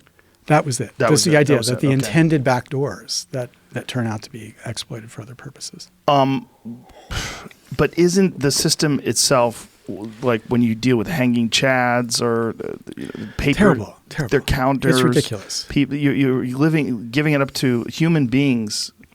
The potential for error is massive, right? To count things up, or the potential for corruption, the decision to ignore certain collections. I mean, this has all been documented, right? Yeah, and all of this follows from the fact that we, bizarrely in America, unlike most mature democracies around the world, make the running of elections a partisan event. Like, Republicans in a district or Democrats in a district control the voting systems. Mm-hmm. Like, why the hell would that be? Why don't we have people whose self-identity and professional framework is nonpartisan, independent, like election commission. That's about, it's above the partisan battle.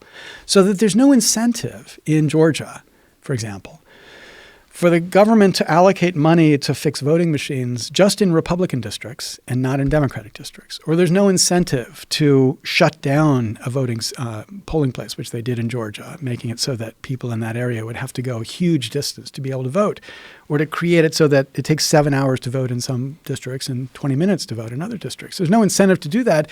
if your job is simply to make it possible for people to vote efficiently. And if we measure you and reward you based on how easy have you made it for people in the state to vote easily and efficiently, we don't get that kind of efficiency. We don't get that kind of innovation because it's a rigged game. You might have people who, I'm sure many of these people are above partisan motivation.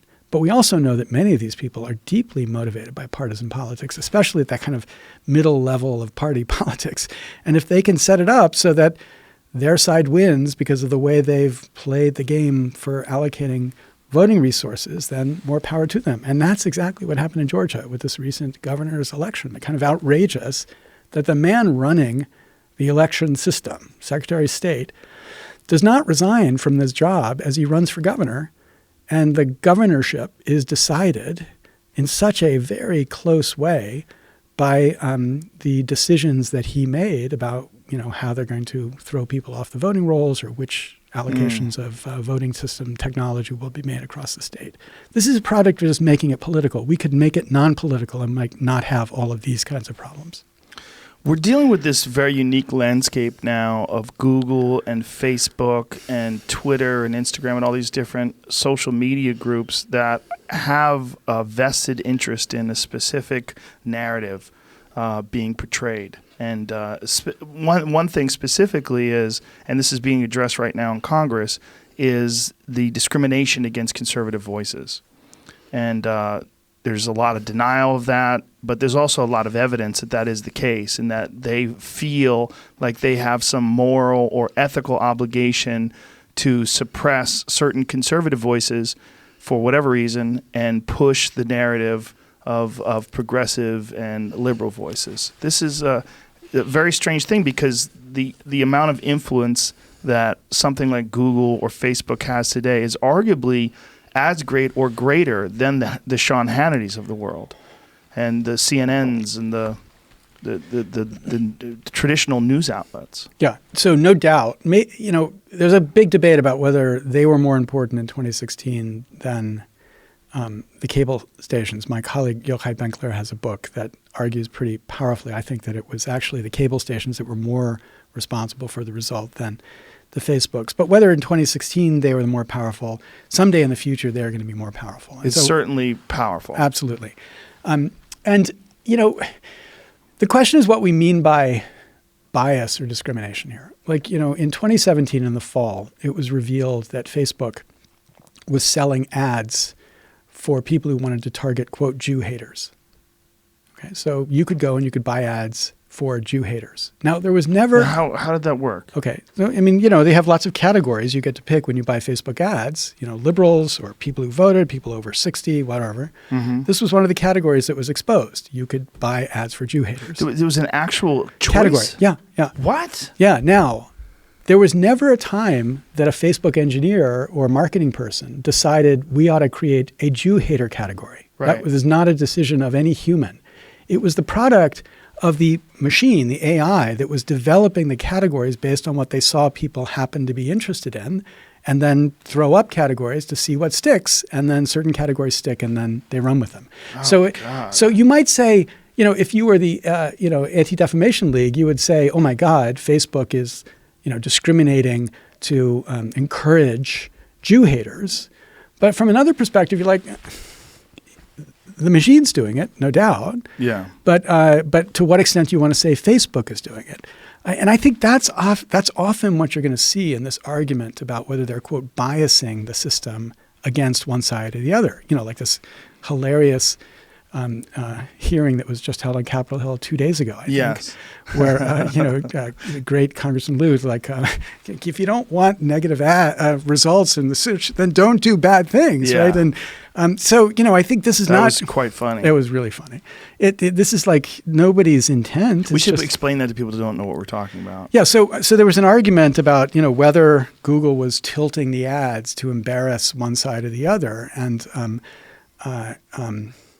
I guess it was a congressman from Iowa. Everybody, like That's the guy who didn't know that Google didn't make the iPhone? Yeah, he got really embarrassed by that. But anyway, there was this, the exchange was basically, here, I'm going to show you a demonstration, and they put in a certain name, and it's, Congressman Smith, and then up comes this sort of reference to his race baiting. Yes. And he's like outraged by this. And, so one theory is you've got Google engineers down there saying, let's get Congressman Smith, so we're going to make it so every time you put Smith in there, up comes race baiting.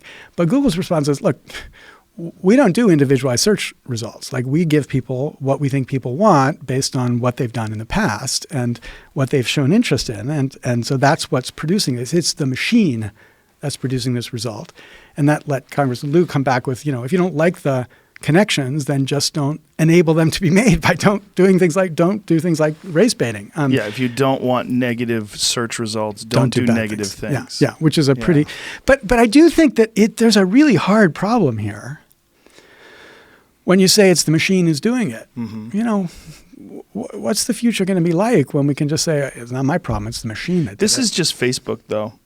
When you're talking about, or Google rather, when you're talking about Twitter has a different issue, and their issue is there's accusations of shadow banning, that they have decided that they're going to silence certain voices or make them much more difficult to find or eliminate them from certain people's feeds, and they're doing this is the allegation, that they're doing this based on their own personal preferences, their beliefs, that their progressive ideology wants them to lean left and somehow or another distribute that information in a much more left-leaning way. Yeah.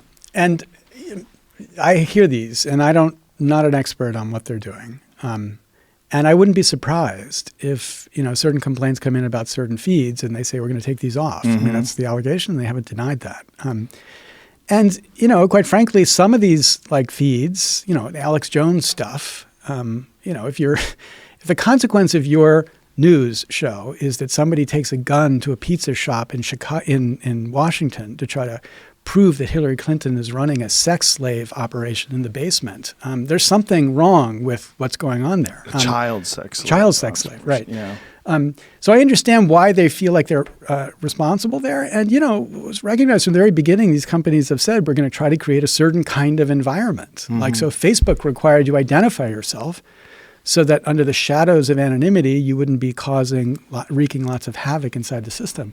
But look, I think the more fundamental problem here, so what I've said so far, people like Google and Facebook might like, here's stuff they're going to hate. The more fundamental problem here is that we have no antitrust enforcement of any of these companies, against any of these companies. And we've allowed them to become so incredibly powerful without any justification under the law. Well, isn't the issue, though, that this was never anticipated? That this is like when they created Twitter, they didn't think of it as going to be some voice of distribution of information that's unprecedented worldwide, but that's what it is. Yeah. No, they didn't expect, no doubt, they didn't expect it to work exactly the way it worked. But the antitrust law has, from the beginning, had standards that should have said we need to step in certain places. So, for example, in 2010, Facebook is facing a pretty powerful competitive threat from Instagram. And the question is what they're going to do. Like, it's cooler to be Instagram. It's kids are using it much. The growth rate is much faster. In an ordinary competitive market, what they would do is they would build a better product to compete with Instagram. Their response was to write a check for $1 billion, and they bought Instagram. And they've bought a whole bunch of other companies, including WhatsApp, which was a very important competitor in people believed a really secure way to communicate. Didn't they buy Boston Dynamics too? Have they? That's amazing. I think they did. There's a Wikipedia page that has endless list of companies that they've now bought. They're buying robots. Yeah, that makes sense. Find out if that's true. Yeah. But the point is, antitrust law in any of these moments should have and historically would have stepped in and said, wait a minute, you can't buy your way into complete dominance of these markets.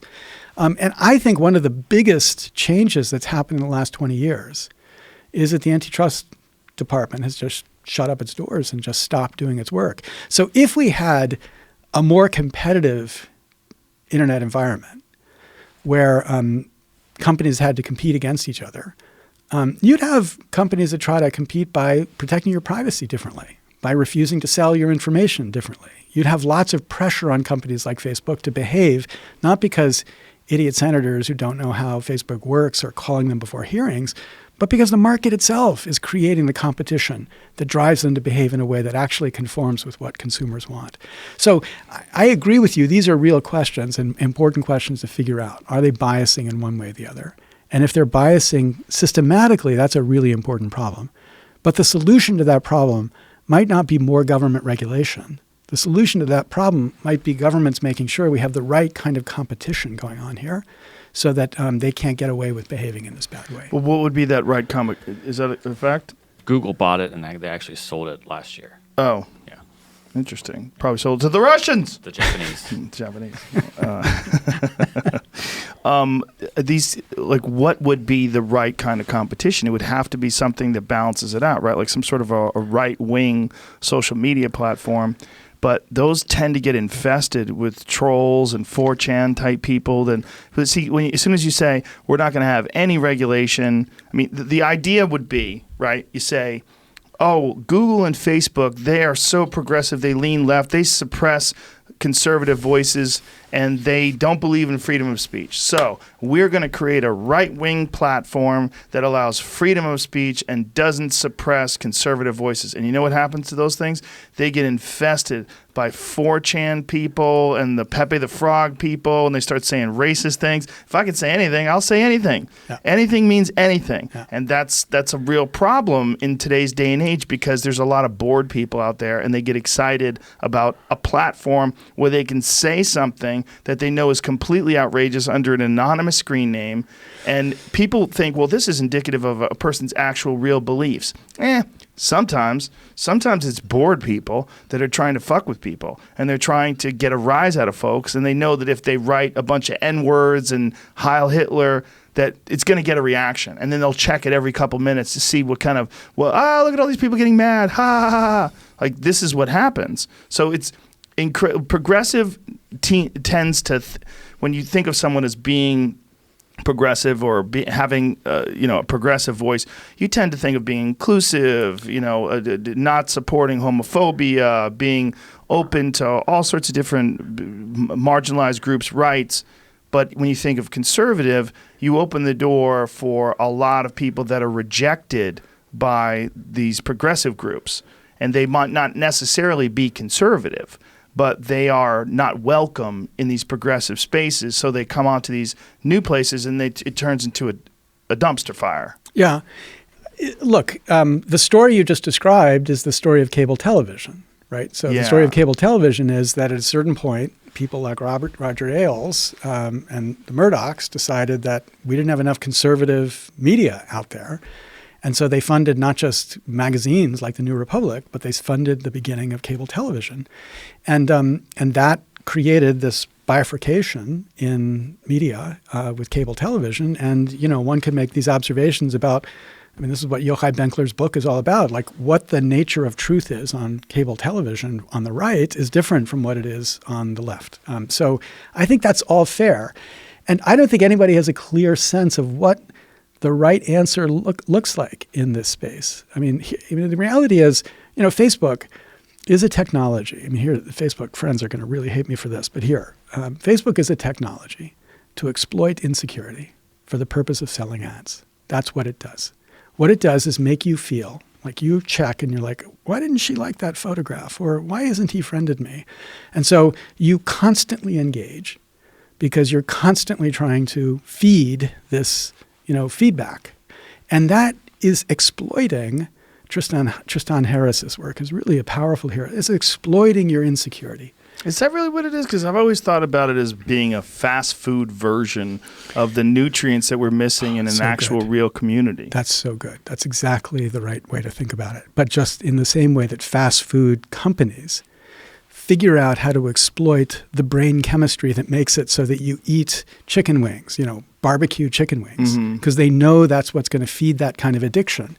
And just like gaming companies figure out how to tweak the game so that they know how to, get the addiction out of your kids, this company is really great at like getting you to like turn over as much as you can to them to build you into this quote community. Why are they doing that?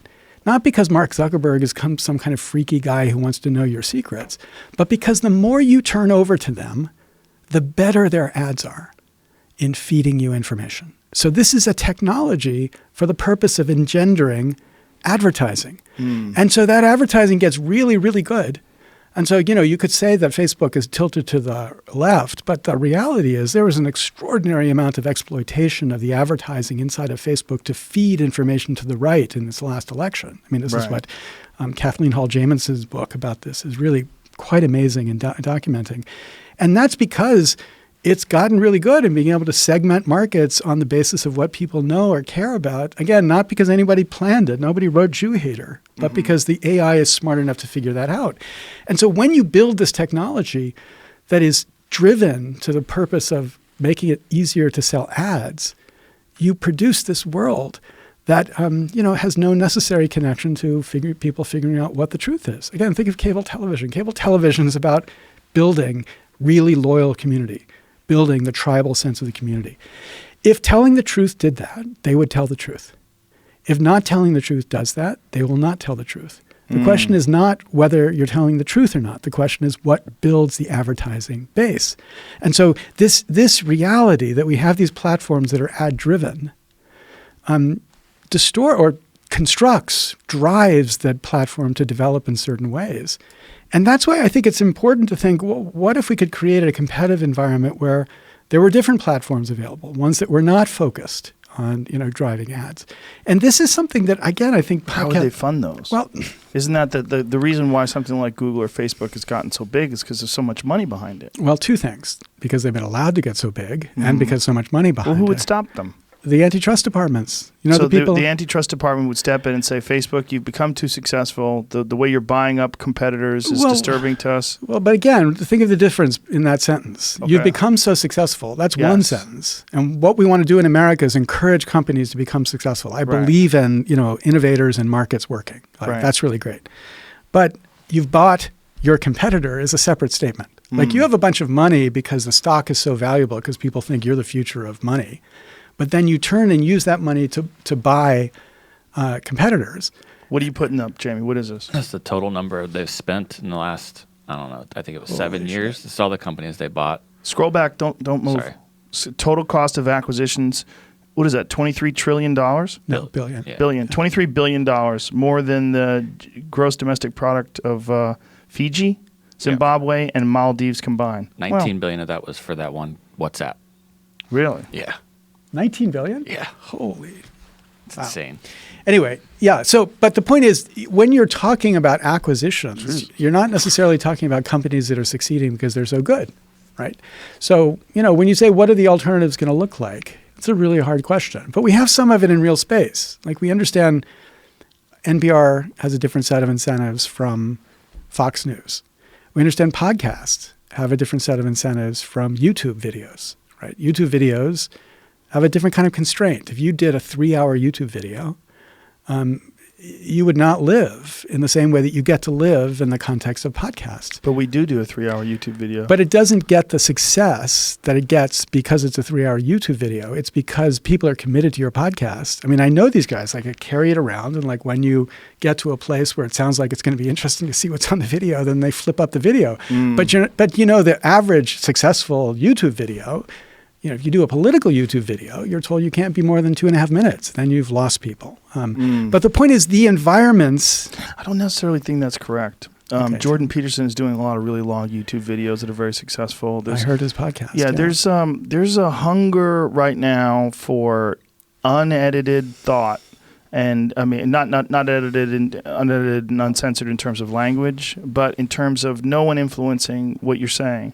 So if you decided to do a podcast or a thing on YouTube and no one was leaning over your shoulder with an agenda or a guideline to follow, there's a real hunger for that because people feel like what you've described about Facebook and cable news, they're essentially just trying to sell you things, keep you on the hook so they can profit from you. Right. There's a real hunger for someone who's not doing that. Right. I agree. This is why I feel like there's got to be a market for news in that regard. Right. Like an actual unbiased, uncensored, truly objective centrist news station? Well, again, I think that's the slow democracy movement that podcast feeds. Because the reality is, if you had a simple way to be watching in every second of your 2-hour, 3-hour podcast, what was working and what was not, it would be really hard for you to resist. I would resist. Okay. I wouldn't pay attention to that thing for a second. More power to you. I've already been faced with that before. People have said to me, this is when people start tuning. I'm like, throw that away. Yeah. But, I know friends, Chris Hayes will tell you about, life on MSNBC. But see, that's because of advertiser dollars. Okay, that's my point. My point. The way to... Yeah, this is my whole point about this platform. This platform is an advertising-driven platform. Right. That fact steers it in a certain way. Yes. And I'm saying we need to build alternative platforms, which was what you're building in the podcast. It's not like advertising is not important to your stuff. Of course, you start with, talking about certain products that help sponsor what you're doing. So it's not anti-market. It's all for market. But the point is, it allows you to develop the content in a way that's not micromanaged by the advertising dollar or the market incentive. And that's critically important. It's also other people's incentive to get you to do things in a way that they feel will be more profitable so that everybody gains. I don't have those other people, so there's no one else. Yeah. So if I've done television shows before, when you do television shows before, you will have meetings with producers and they will have notes and they will tell you that this is hurting our bottom line and this is not good for that, or we have to emphasize more this, or the network wants that. And it's really just about accentuating your ability to make more money. Right. Which is why we have to build these alternatives that can compete with the advertising-driven platforms. Well, if you could get a really entertaining news show on YouTube, or, I guess the Young Turks sort of tried doing that, but they lean so hard left. To the left, but they attract an extraordinary number of people, and that's good. Yes. But again, we have this image of like news shows, of a version of Walter Cronkite. Maybe that's not what it is. Maybe, the Colbert Report is a news show. Right, Maybe, a joke, someone who's mocking it as they're delivering you the information. But they're giving you the information, yeah, right? I would like someone who's objective. I would like someone who's really objective, who talks about the negative applications of whatever law or bill that's being discussed, like what would be bad for everyone, what would be good for Democrats, Republicans, poor people, rich people. You don't get that. There's no version of that available right now. Every version leans towards whatever platform they're on, whether it's Fox News or MSNBC. Yeah. I think not for a want of trying. I just think the world doesn't support it right now. But why? But the world doesn't support it because people are so tribal. Yeah. Because they want to be either on the Fox News camp or they want to be in the MSNBC camp. I really feel like there's a lot of people that just aren't being represented. And folks like me who I want to know what is happening. Why is this the case? Why is this leaning in this direction? What's the real motivation behind this bill? What's the real motivation behind these actions? Yeah, and the question is whether you're going to get it from a single person who purports to be, quote, objective, or whether you're going to get it from 3 or 4 people, like reading across these different perspectives. When I was a kid, I was obsessed with the Soviet Union. And in 1982, I went to the Soviet Union. I was I guess I was 20, just turned 21. And I was hitchhiking through Eastern Europe, and then I went through the Soviet Union. And I was on a train from Leningrad to Moscow, and sitting next to a professor. I always seem to be followed by people who spoke English, but this guy spoke English, and he said to me, we have a better system of free speech in the Soviet Union than you do in America. How dare he? Yeah. So I said, what the hell could that possibly mean? And he said, well, when you wake up in the morning, he said, when you wake up in the morning, you read the New York Times or the Washington Post or the Wall Street Journal, and you think you know the truth. But we know when we read our newspapers, everybody's lying to us. So we have to read 7 or 8 newspapers and triangulate on the truth. And that makes us a more critical free speech society than America is. And, it's kind of funny at the time because you realize they didn't have any, but there's a kernel of truth to that. When my dad gets an email that says Barack Obama's a Muslim, he comes from the time when you just believe what's printed, even though it's not printed. It's just an email. And so Right. he just kind of like, oh my God, the president's a Muslim. But, my kid gets an email that says Barack Obama's a Muslim. He's like, yeah, well, what else? Like he's going to be like Yes. you. You want to see different views. And so I think that in some sense, we are producing a culture, especially among our kids, or at least one hopes, where they recognize that everything is partial. Yes. And you gotta do a lot of work to knit it together. And in the end, that might be a better ecology for producing democracy and truth than one where you got to trust the source to be, quote, objective in this case. That's an interesting perspective. I do definitely agree that young people are more skeptical and more aware of the possibilities of fuckery today than ever before. Here's a funny story. Michael Sherman, Michael Shermer, who is a professional skeptic. Yeah. I get a DM from him. Says there's a story about you on BBC. What is the British BBC? It's a story about you on BBC. You have to log into your Twitter to read it. So I look at that and I go, what kind of bullshit is this? Would you get hacked? So I sent him a message. Say, hey, dude, did you get hacked? They sent him the message. And he said, what? There's a story about me. And he logged in. Shit. He's a fucking professional skeptic. Wow. They got him. Wow. But why? Because he's older. Yeah. I Totally think guys that didn't grow up with that, they don't know tricksters. Right. They don't know the ways of it. And it was a nightmare for him. He had his whole system was screwed up. Yeah. He had every time he would make a tweet, it would get deleted. Like, it was really bad. Oh, wow. I had to email him and go, dude, you got hacked. Yeah. No, it's a problem with us old people. This is the way we live. Well, it's just you grow up with one system, and then all of a sudden you go, I don't know what to do here. Oh, it says it needs my login. Let me just give you, what? Oh, Right. And then all these pop-up boxes and, Right? oh, no. Yeah, the number of people who are being tricked into believing the IRS is calling them on the telephone and demanding that Hilarious. they pay. Hilarious and tragic. I mean, Dude, there's these they amazing... called me and told me they were going to put my whole family in jail. My whole family. They left a message. Since you did not return our call, we will put your whole family in jail. I'm like, damn, my whole family? The dog, too? Everybody? What about the cats? It's like, what the fuck, man? Like, they're trying to freak people out, and it's, an automated voice message. But It's very many people strange. fall for it. Oh, It's yeah. so Old sad. folks. A lot of old Especially- folks, yeah, old folks get roped into that stuff real hard. It's very sad. It's very sad because a lot of them are lonely and they don't have a lot of companionship, and they get these messages and they don't know who to turn to explain it to. Oh, my God, yeah. Yeah. Yeah, and so is there a reason to be hopeful here? Well, younger kids. Yes. And the other thing that makes me really hopeful is places like Reddit. So...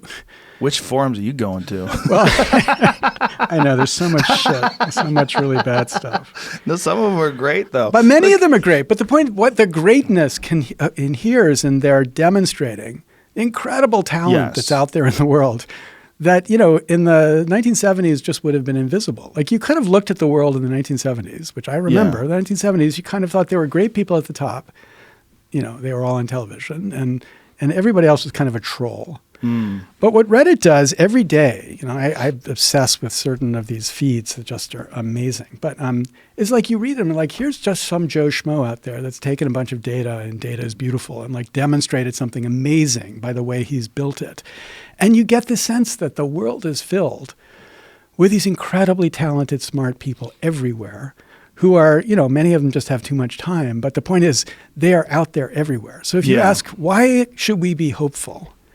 It's that we develop these critical attitudes. We have this ability to think across. And the army is filled with so many incredibly talented people. And the internet surfaces it. It makes it possible for us to at least reach them. Yes. And then the question is, can we use this power, leverage this power, and actually do something with the forces of evil that now control? I had an interesting moment last night at the Ice House Comedy Club where there was a drunk couple in the front row that were talking really loud, and they were annoying all the people around them, and they were kind of chiming in and heckling and raising their hands, and eventually they got kicked out.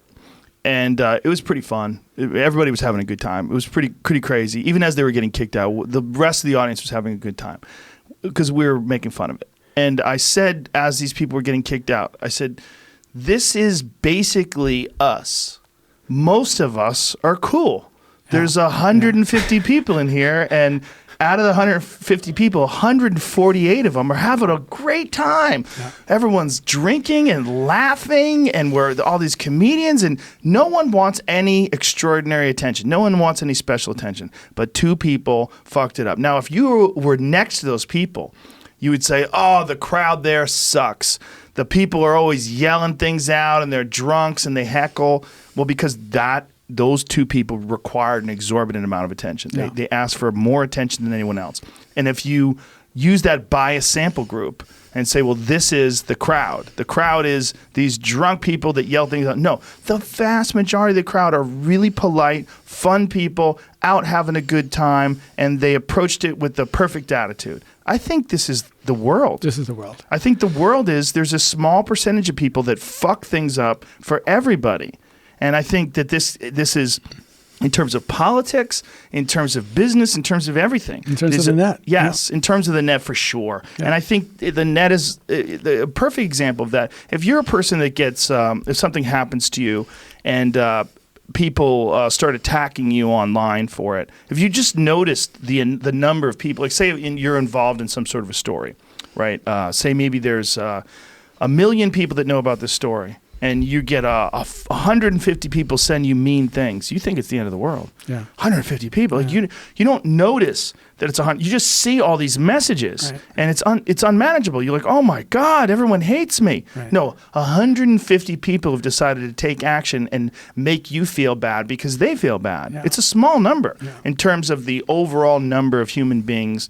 But if you're Louis C.K. Right, and it's coming at you, you're like, holy shit, the world fucking hates me. You know, and this is the situation that we're in right now. We just have so many voices. It's incredible though, because out of all those voices, as long as you're not personally trying to figure it out and filter it yourself with your own, which is completely impossible. But if you could just look at it objectively from afar, this is going to work itself out in a far better way than has ever happened before. In our past, there's never been this many voices. Yeah. In our past, there's been like you were talking about, a select few voices, the Walter Cronkites, the whoever it is at the top, and then everyone else sort of had to wait for the narrative to be spelled out for them. Right. That's not the case anymore. That's right. And again, I think it's the best of times and the worst of times. So it's the best of times because all these new voices are bringing all sorts of great perspective and insight and intelligence to the story that wasn't there before. And that's great. The problem is if the infrastructure that used to be there to kind of bring us all up to kind of basic levels so that we understood the facts disappears. So then we don't have anything that kind of makes it so that we all understand what's at issue and what's at stake and what the facts are, so that we can act as a democracy in a sensible way. Then the question is, how do we run a democracy? You know, because if we could have all these different... You know, I like to think about the difference between the culture channel and the democracy channel. So in the culture channel, this is the best of times by orders of magnitude. Yes. I mean, the stuff on television today is 1 billion times better than anything from the 1970s and 1980s. I mean, and that's a product of this incredible competition and the fact that you can have anything and any niche market, and as long as it's enough, it makes sense to do it. And that's what's great. But when you turn to the democracy channel, the same fragmentation, the same niche market, the same reality of us all living in these different universes means we can't address problems as a democracy with even the same facts. And that's a real problem, because if we all live in our own fact universe, but we have to face the same real problems in the same real earth, then we're not going to decide them in any sensible way. And how you solve that problem is really hard. Like, we're not going back, thank God, we're not going back to the 1960s. It's just not going to be the case that there are 3 channels we get to watch. That's just not going to happen. And it's a great thing because we've got all this amazing culture. But what do we do on the democracy side? How do we build a democracy, recognizing that everybody's not going to spend all their time geeking out about campaign finance reform legislation? And that's why I think we need to think about these other ways to bring people to some sensible understanding. And, you know, Brian Callen and Hunter Matz were the first people that brought me into this. Like, they put me on their podcast. And I remember, like, not even knowing when he did this, like, the length of that conversation and thinking, what, are you going to cut this down to like 6 minutes or 10 minutes? How long did you guys talk for? I think we talked for an hour, and then We're already done 2 hours and 15 minutes. Holy shit. Yeah, there's a time warp in this room. Wow. I can see that, yeah. I mean, but I remember thinking, like in the middle, like I stopped and I thought, whoa, this is the changing of the world. This is it. And as opposed to those panel shows, there's three talking heads oh my talking God, over each other like for when 5 you're on minutes. these cable television shows and you've got 30 seconds to say something. And you linked it before, and I think this is really the key. It's exactly like diet. Like we recognize that we have been like put into a world right now where we all eat shitty food because it's been designed to make it so tasty. Like we love it, And the only way we reform that is if individuals, one by one, begin to decide to eat the right stuff, right? You got to decide to engage in the right kind of healthy behavior to be able to survive in this world, because the incentives of the market are to sell you stuff that doesn't necessarily do that. It's the same thing with the information space. That's why the slow food movement is like the slow democracy movement. Like the slow food movement is how do you produce food that's actually healthy in a way that feeds your body in the right way. I think the slow democracy movement, how do you feed a democracy? And the elements to that have got to be contexts where people are free to get deeper than 30 seconds. And if we don't build more of those, we're going to have a really desperate time for democracy. We're going to have what we have, which is the rise of authoritarians around the world. Do you foresee the possibility of alternative social media outlets sort of viewing all the issues that people do have with Google or Facebook or Twitter and any of these are perceived to be biased sources of information and coming up with something that has clear protections in there, sort of like the Founding Fathers did when they established our system of government? That you listen, we don't want that. Let's organize that as we're starting to make sure that this doesn't ever turn into some sort of an echo chamber. Yeah, look, I'm it's way above my pay grade. Yeah, but what I know gets us there is competition. I know that the only thing that has ever gotten us to the next great innovation is the enforcement of competition. Which is why it's a problem when someone like Facebook absolutely buys Instagram. What gave us the internet was interventions by the government against AT&T, which was the dominant telecommunications company for more than a century, that finally said enough of this. You can't leverage your power to control all innovation. And once that intervention happened, people could layer on top of their wires a new network called the internet. Yeah. And when they did that, government said to companies like cable television companies, okay, yeah, you've got broadband across your cable line, but that doesn't mean you get to decide what applications go on that cable line. So you're the cable company. You can't say that there can't be Netflix on the cable, or you can't slow Netflix down. Now, obviously, they would want to slow Netflix down because Netflix is a competitor with their basic business model. But the intervention to assure competition created the opportunity for these great new innovations. Now, nobody at the beginning of that had any clue about what would come out of it. All that they knew was that the only way to get something new and great was to assure competition. And that's the commitment we've given up. Since 2000, since George Bush became president, 2001, there's been no major enforcement action by the Antitrust Department against any of these companies. And that is a huge problem. And until we rediscover the importance of competition, not because we're geniuses and we can figure out what the future will bring, but because we know from the past that the only way the future comes is if you guarantee competition. Unless we do that, we're never going to solve any of these problems. Yeah, ensuring competition is ensuring innovation. It's ensuring, and anybody who doesn't want competition wants to stifle innovation, absolutely, and it's got to be thought to be a selfish proposition. Right. And the basic argument in competition law, this competition law got taken over by a bunch of Chicago economists who said the only question was efficiency or consumer welfare. But there's another perspective that libertarians like Luigi Zingales, who's an economist at the University of Chicago Business School, and people who are not libertarians like Tim Wu, who's a professor at Columbia, embrace. And this is the idea of political antitrust. And the idea of political antitrust is you should also worry if companies are so big that they can corrupt the government. Like, this is a dimension to worry about too. Because if they get to be so big that they can corrupt the government, then you know that they will use that power to protect themselves against innovation.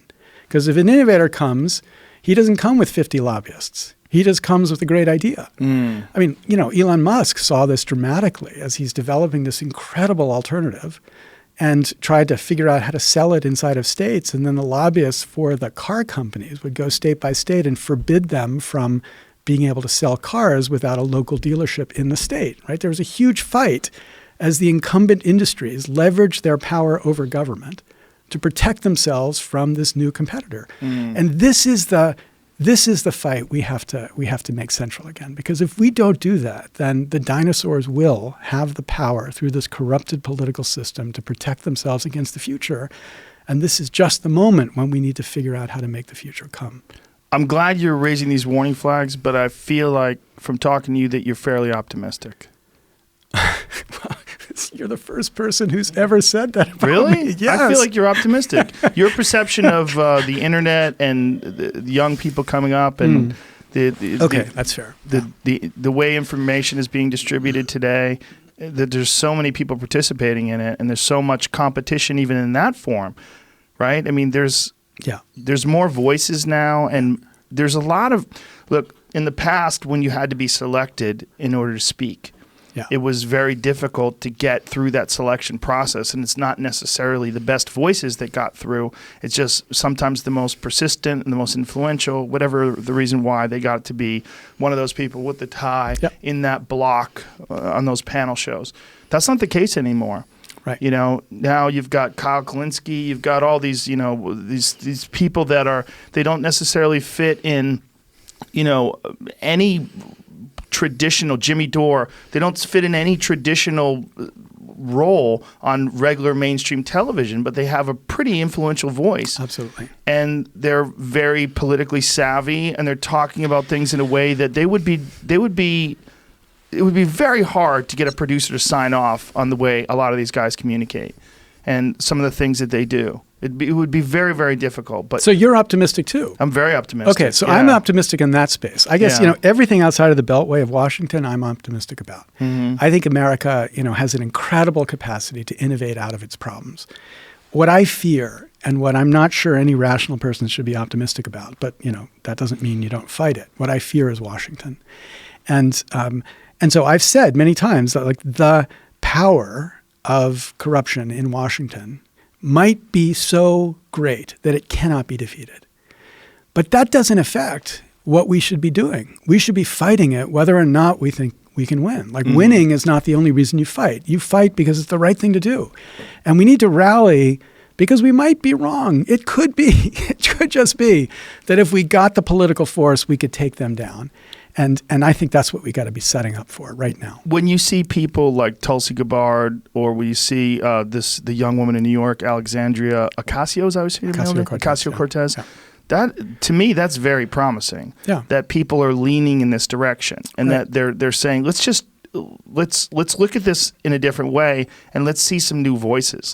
Let's hear people that are clearly not influenced by corporate America. They're clearly not. They don't have all of their veins hooked up to the matrix yet. Yeah, no, Tulsi I had known before your interview with her. Your interview with her, I think, gave people an incredible understanding of the depth of her soul, which is deep. How about when she tweeted to the president, "Making us Saudi Arabia's bitch is not putting us America first." Okay, so she can both do the deep and also the shallow. She can do both. That's amazing. That is an unprecedented thing too, because what Trump has done is he's opened up the door for this kind of very hostile communication, but what he's also done is open up the door for it to come back at him. Yeah. Not that he notices, but you're right. Exactly right. The rest of the world notices, though. But what I think is interesting about Alexandria is she is very disciplined about saying, look, we got to fix the system if we're going to get any of these things done. So I like to think about Alexandria versus Bernie. So she, every time she gets up there and talks about, her green energy New Deal. It's you got to fix the political system, and then we're going to be able to get this stuff. Right. As opposed to putting a list of 10 things you want to do without anywhere even mentioning the fact that you're going to, make these things possible by fixing the political system. I think we need new people which this new Congress is filled with them. There were 107 members of people running for Congress who wrote to the Speaker of the House and said they want as the first thing as addressing of this corrupt political system. And Nancy Pelosi gave them not just that, but all these other reforms too. That's H.R. 1. The younger people coming into Congress realize the system is broken. I fear the older people in Congress have gotten so used to the system that they don't even notice anymore just how broken it is, how outrageous it is. And they need to rage, so they're going to rage against the billionaires or whatever. But I think we need to focus the rage on the problem, and that problem is Congress. If we don't fix Congress first, nothing else matters. Nothing else will happen. And we need to build the movement, which I think could actually be a movement that brings people on the right and people on the left in to make that change possible. Well, that's the philosophy that you have to have darkness in order to inspire light, and that there's some sort of a balance to be achieved in this, managing of those two energies, and that when you have an administration that's clearly fucked up, and then people come along and say, it's time that I get into politics and make a difference. Yeah. These are the people that are motivated because they see a need for change, whereas some people with other administrations are like, I like the way things are going. I'm going to go pursue the private sector. I'm going to go do this. I'm going to do. People see something like what's happening with Trump, and they say, I want to stop this. This is Absolutely. not the America that I know. Right. There are people entering politics for the best possible reasons. And I think people on the right have entered politics for the best possible reason, and people on the left too. The question is, how quickly do they get bent by the system? Right. How quickly do they become part of the system? The dark side of the force. Yeah, because when you say members of Congress spend 30 to 80% of their time, 70% of the time raising money, you might think that means they're miserable most of the time. But there's a way in which it's actually psychologically rewarding for them. So, to be a member of Congress right now is a pretty miserable job. You don't get much done. Like you're spending all your time like rats in a maze, like the bell goes off, you got to run to the floor, your aide tells you how you're to vote, you vote, then you leave from the floor. It's nothing like what the framers imagined, like they were sitting on the floor listening to debate about ideas. All that's bullshit. The only debate is debate to C-SPAN. It's like a speech to C-SPAN, and that's what it is. So the life of a congressman is pretty miserable. But when they fundraise, it's kind of like push-ups. It's like they sit down and they're told, okay, you got to raise $20,000.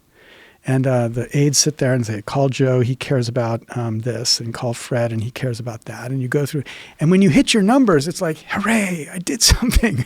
So it's like you feel like you're accomplishing something. But the point is the psychology of that increasingly makes you okay with the system that you're in, and you realize you win in that system. You've won under that system. And so your openness to changing the system becomes really sketchy. So I think the critical moment right now is to solidify the recognition. This Congress is corrupted, and we have to fix it. And the only thing I'm worried about with H.R. 1 is that it's going to make it into a Democratic issue. It's like the Democrats care about it, so the Republicans are supposed to not care about it. The critical thing now is to get Republicans to support the idea of reform and then make it something other than just a traditional tribal fight between left and right. Are you optimistic? Was I correct in that? I'm optimistic about everything outside of the Beltway, and I'm going to fight like hell to prove that we can fix stuff inside the Beltway. But if you told me I had to bet on my son or daughter's life, I'm not going to tell you that I think we're going to. Yeah, I would never ask you to do that. Okay, good. All right. Then we're clear. Well, thank you for doing this. I really appreciate it. I really enjoyed talking to you. Let's do this again. Hopefully you'll be right. Every time you ask. All right, we'll do it. Thank you, sir. Appreciate it.